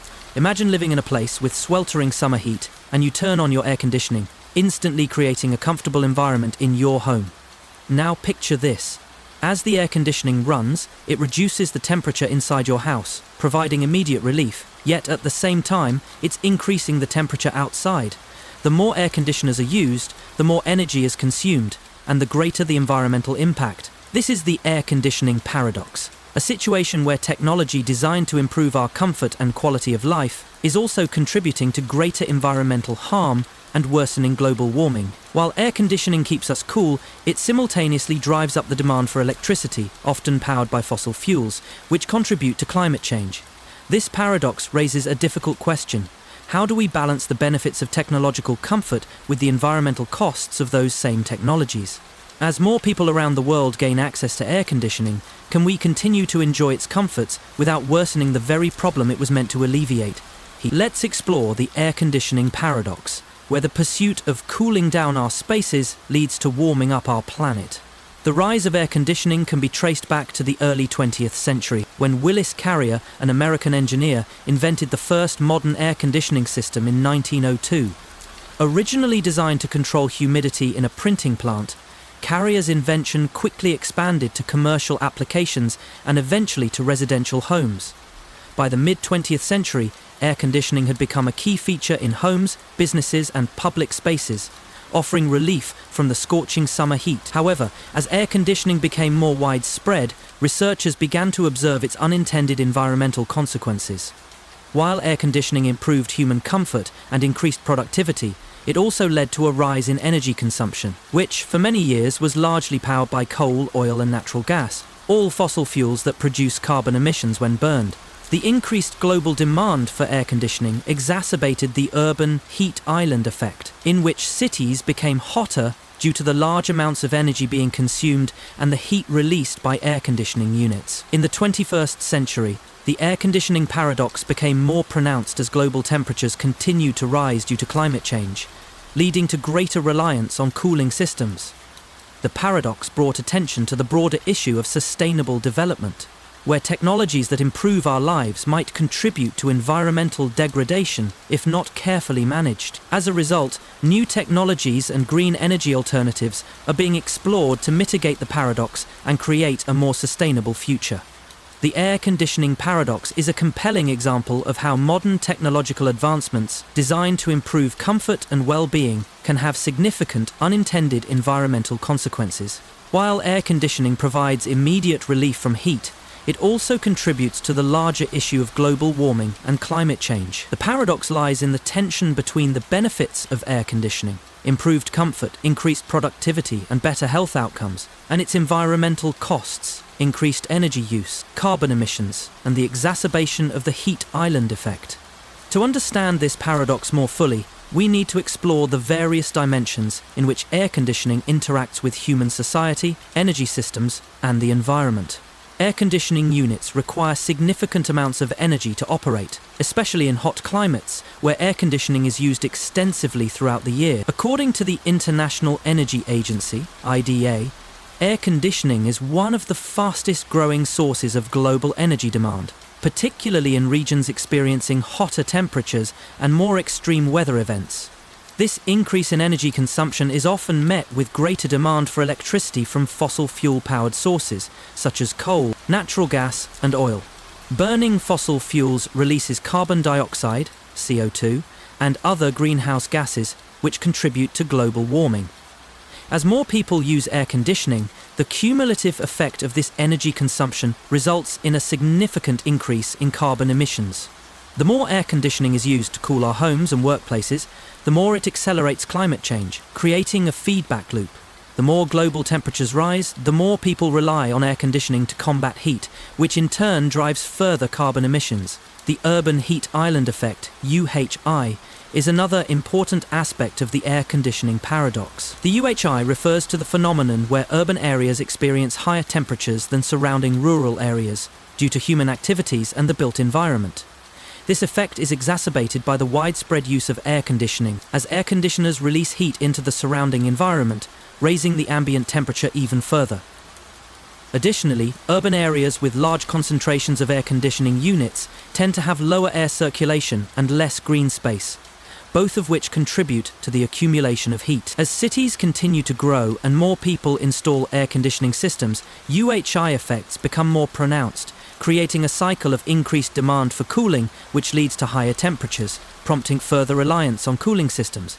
This cycle continues to escalate, worsening the very issue air conditioning was originally intended to solve. In addition to the energy consumption and heat released by air conditioning, many air conditioning units use refrigerants such as hydrochlorofluorocarbons, HCF, or hydrofluorocarbons, HFCs. These chemicals are used as refrigerants to absorb and release heat within the air conditioning system. However, both HCFCs and HFCs are potent greenhouse gases that contribute significantly to global warming when released into the atmosphere. While modern air conditioning systems have been designed to reduce emissions of these harmful substances, older systems continue to leak refrigerants into the environment, further intensifying the greenhouse effect. The contribution of refrigerants to climate change is a crucial component of the air conditioning paradox, as they represent an additional source of global warming that is directly linked to the use of cooling systems. As international agreements such as the Montreal Protocol have moved to phase out certain refrigerants, there is growing pressure to develop more environmentally friendly alternatives to minimize the environmental impact of air conditioning. The rise of air conditioning has not only reshaped the way we experience our environment, but it has also contributed to social inequalities. Access to air conditioning is often correlated with wealth, as air conditioning units can be expensive to install and operate. In developing countries or in regions with limited infrastructure, many people are unable to afford air conditioning or do not have reliable access to electricity. This creates a situation where wealthier populations are more likely to benefit from the cooling effects of air conditioning, while poorer communities suffer from the health risks associated with excessive heat exposure, such as heat stroke, dehydration, and respiratory problems. In wealthy regions where air conditioning is ubiquitous, these disparities are less pronounced, but they still exist in suburban or low-income urban areas where air conditioning may be less accessible. As global temperatures rise, access to cooling becomes increasingly critical, making the air conditioning paradox a key issue of social equity and sustainability. While air conditioning has clear environmental costs, it also has significant economic benefits. Air conditioning has allowed for the growth of industries and economies in regions that would otherwise be uninhabitable or inhospitable due to heat. In the United States, air conditioning has transformed the real estate market, making it possible to live in areas that experience extreme summer heat, such as parts of Arizona, California, and Texas. The real estate boom in these areas is directly tied to the availability of air conditioning, which allows for comfortable living and working conditions even in extreme heat. In many developing countries, air conditioning has become an essential part of the service industry, particularly in hotels, restaurants, and offices, driving economic growth by improving worker productivity and creating a more comfortable environment for consumers. The paradox emerges when the costs of widespread air conditioning use, such as energy consumption, carbon emissions, and environmental degradation, must be weighed against the economic benefits it brings. One of the most promising solutions to the air conditioning paradox lies in the transition to renewable energy sources for powering air conditioning systems. By shifting from fossil fuel-powered electricity to solar, wind, or geothermal energy, it is possible to reduce the carbon emissions associated with cooling. The development of energy-efficient air conditioning systems, such as those that use evaporative cooling or natural refrigerants, also holds promise for mitigating the environmental impact of air conditioning. In addition to improving the energy efficiency of air conditioning, there is growing interest in passive cooling techniques. which use natural methods to cool buildings without the need for energy-intensive systems. These methods include building design innovations, such as thermal insulation, reflective coatings, green roofs, and strategic ventilation. In regions with high levels of solar radiation, passive cooling can significantly reduce the need for air conditioning, lowering energy demand and decreasing the environmental footprint of cooling. Cities can also play a role in reducing the demand for air conditioning by focusing on sustainable urban planning. Increasing the amount of green space in cities, planting trees, and installing green roofs can help reduce the urban heat island effect. These strategies not only reduce the reliance on air conditioning, but also improve air quality, mental health, and overall livability in urban areas. By integrating nature into urban environments, cities can create cooler microclimates that help mitigate the effects of rising temperatures. As global temperatures continue to rise due to climate change, the demand for air conditioning is expected to increase.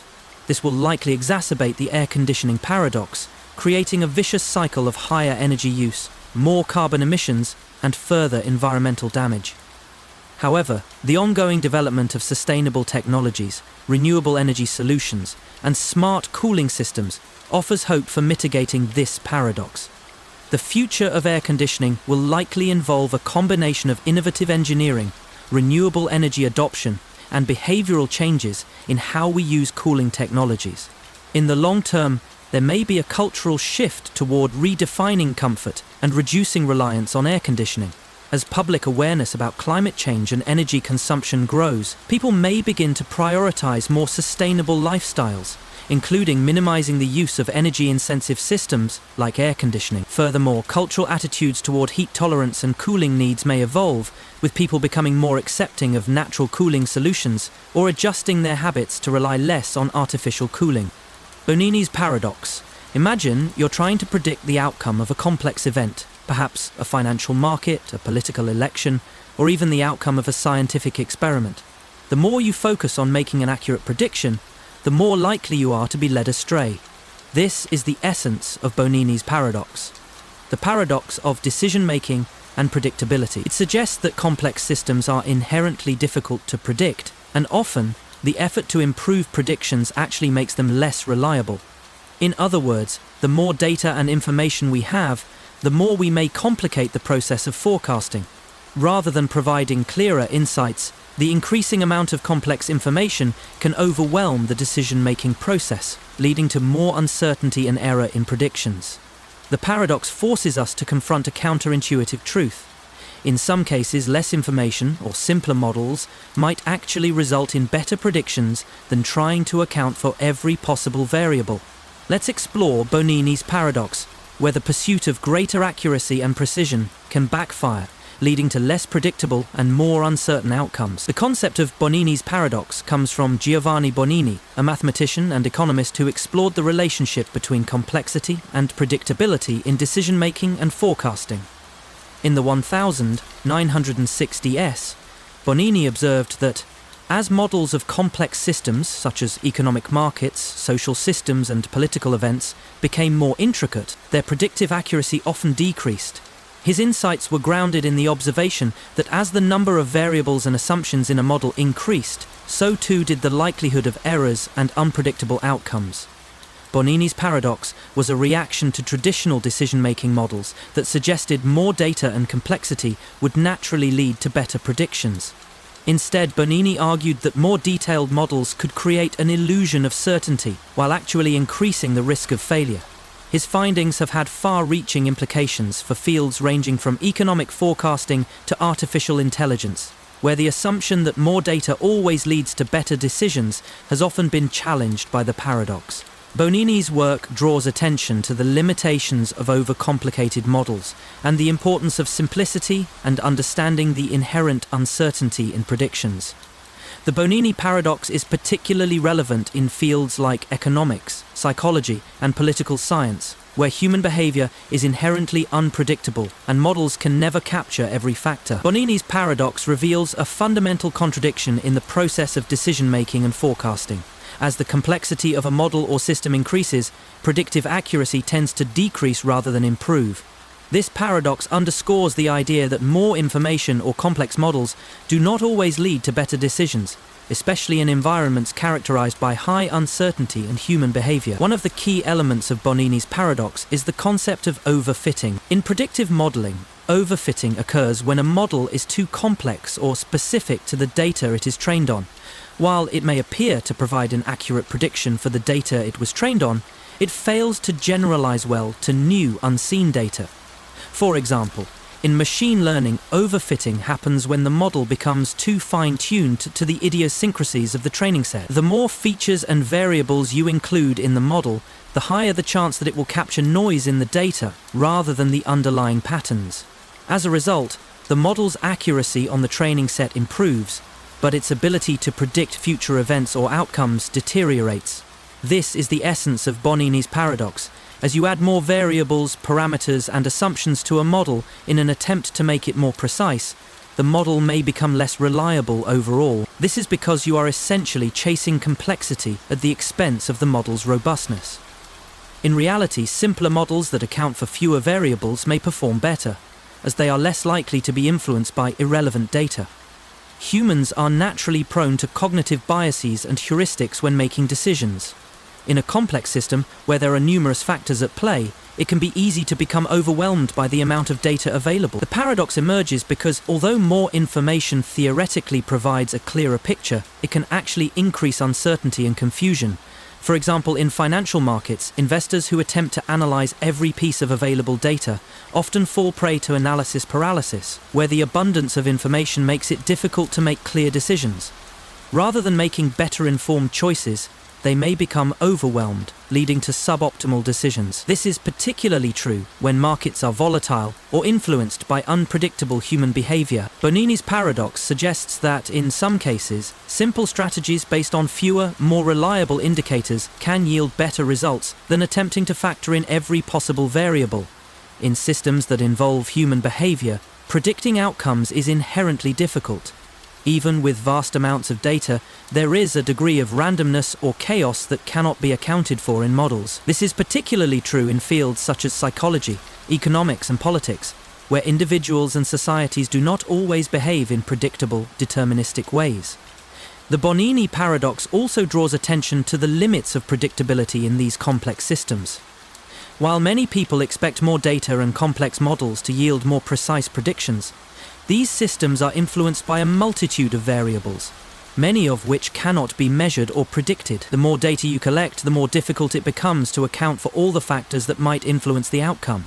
In some cases, the best approach might be to accept a certain level of unpredictability rather than trying to build a model that attempts to account for every variable. One of the most prominent real-world examples of Bonini's paradox can be found in the field of economic forecasting.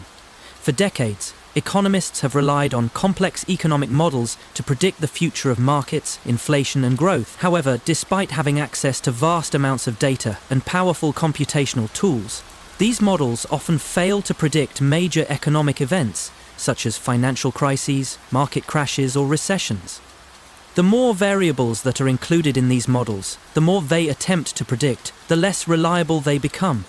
This is because the underlying assumptions are often based on historical data, which may not account for new behaviors or shifts in the market. As a result, while economists might think that their models are more accurate due to the complexity of the analysis, these models often fail to predict the unpredictable events that shape the global economy.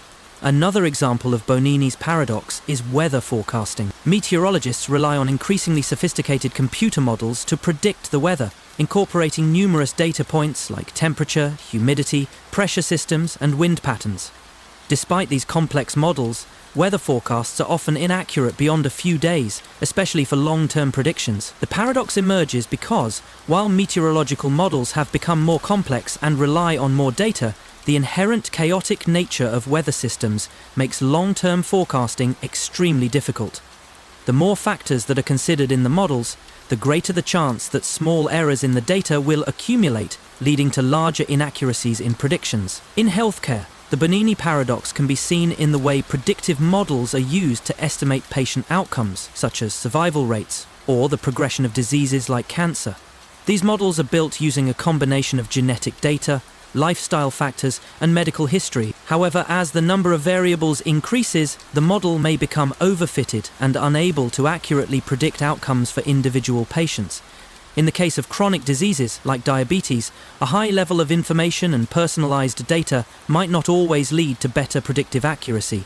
Rather, simpler models based on core variables like age, blood sugar levels, and exercise habits may actually be more effective in making predictions about long-term health outcomes. The key to overcoming Bonini's paradox is understanding the balance between simplicity and complexity. In many cases, simpler models and more general strategies can outperform overly complicated approaches.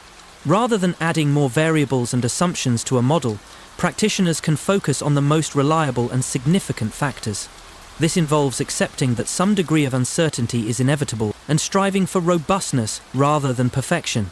Another way to address the paradox is to embrace uncertainty and risk in decision-making.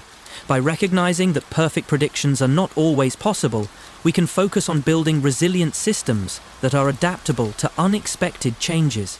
In fields like business and economics, this might mean shifting from long-term predictions to scenario planning and contingency strategies that can respond to various outcomes. While data and models play a key role in decision-making, human intuition and experience are also invaluable. Experts in a field often have an intuitive sense of the complexities that cannot be captured by data alone. Balancing data-driven decision-making with experience-based insights can help mitigate the negative effects of overly complex models. But Bonini's paradox forces us to reconsider the limits of prediction in fields such as political science, medicine, and finance.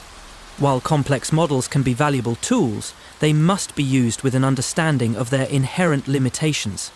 The paradox highlights that predictions based on too many variables may lead to false confidence in their accuracy, making it essential to focus on core principles and reliable indicators. In an age where information overload is common, Bonini's paradox suggests that we must simplify and filter out unnecessary data in order to make better decisions.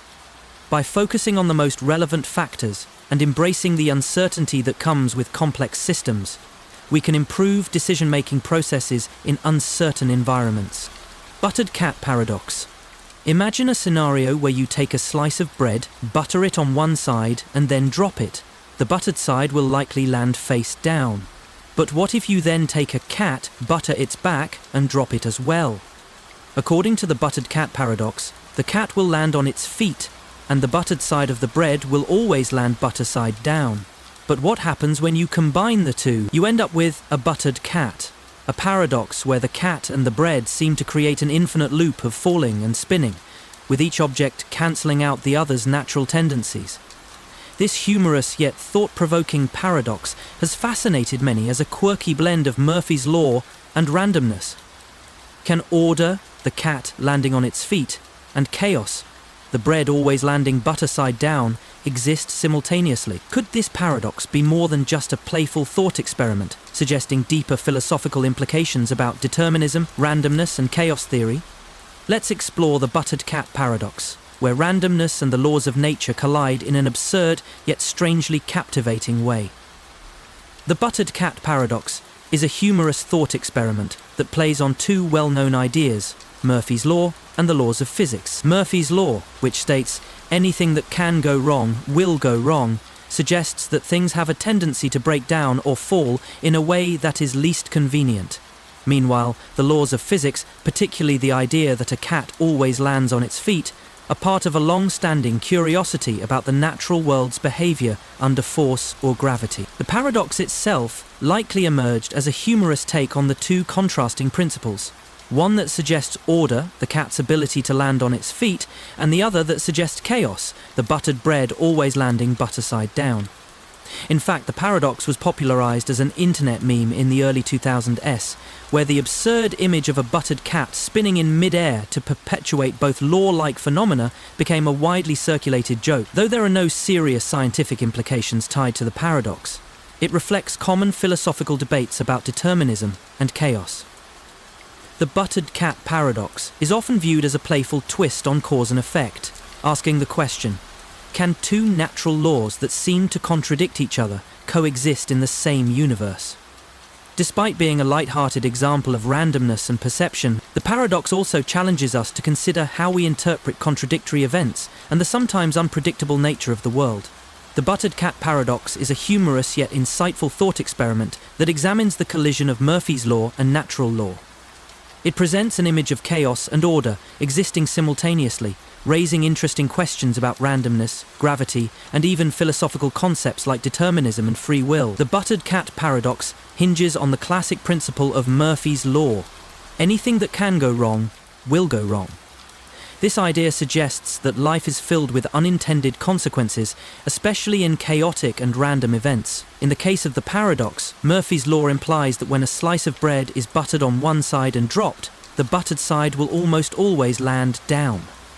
This is the expected failure, based on the fact that gravity and physical forces often act in ways that favor unintended outcomes. In a broader sense, Murphy's law applies to everyday life, where events tend to go wrong or unpredictably. The paradox amplifies this concept to a ridiculous level, where the combination of two independent laws, the cat always landing on its feet and the buttered bread landing butter side down, results in a nearly impossible scenario. The image of the buttered cat spinning endlessly highlights the absurdity of randomness and chaos in the natural world. On the other side of the paradox lies the law of gravity and the cat's reflexes. According to this principle, a cat always lands on its feet, regardless of the height or orientation from which it falls. This is an example of a biomechanical reflex that allows the cat to quickly adjust its body in mid-air, ensuring that it lands safely. This law introduces order and predictability into the scenario. The cat's landing behavior is controlled by a complex set of reflexes that depend on balance, muscle tension, and the ability to align its body for a safe landing. This ability has been studied and shown to be a crucial survival mechanism for felines, allowing them to survive falls from great heights. The paradox arises when you combine the chaos of the buttered bread's behavior with the order of the cat's landing reflex. This creates a cyclic scenario where the cat and bread become locked in a sequence of events that appear to contradict each other, challenging our typical notions of cause and effect. When we combine the two laws, the cat landing on its feet and the buttered bread falling, butter side down, the paradox reveals an interesting twist. If you were to drop a buttered cat, the two forces would compete with each other: the cat's reflex to land on its feet and the bread's tendency to fall butter side down. The absurdity emerges when we imagine the buttered cat spinning endlessly in the air, creating a loop of continuous falling without ever fully landing. This illustrates the concept of chaos, the unpredictable random nature of events when two forces of opposite tendencies are at play. The paradox reflects the absurdity of trying to control or predict a chaotic system.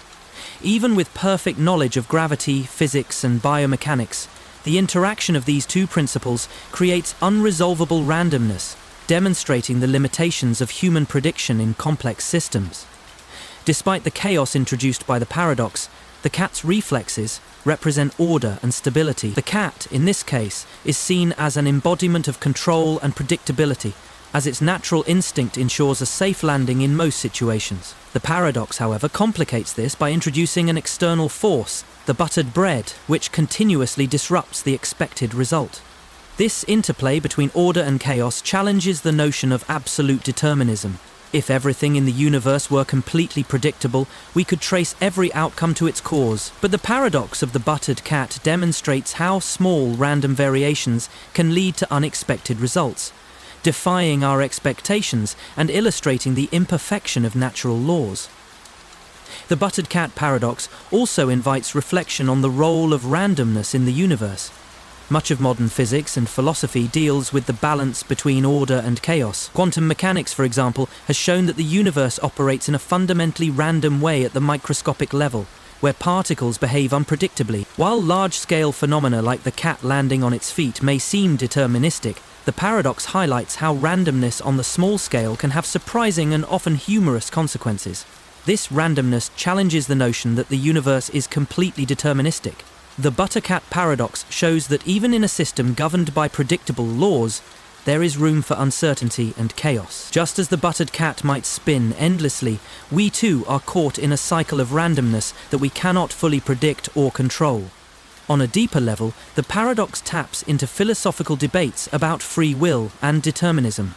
If every action and outcome is determined by previous events and natural laws, then is our behavior also predictable? Or are we like the buttered cat, caught in a loop of randomness and unpredictability? The cat's ability to land on its feet suggests agency and control, while the buttered bread's fall suggests the chaos of external forces.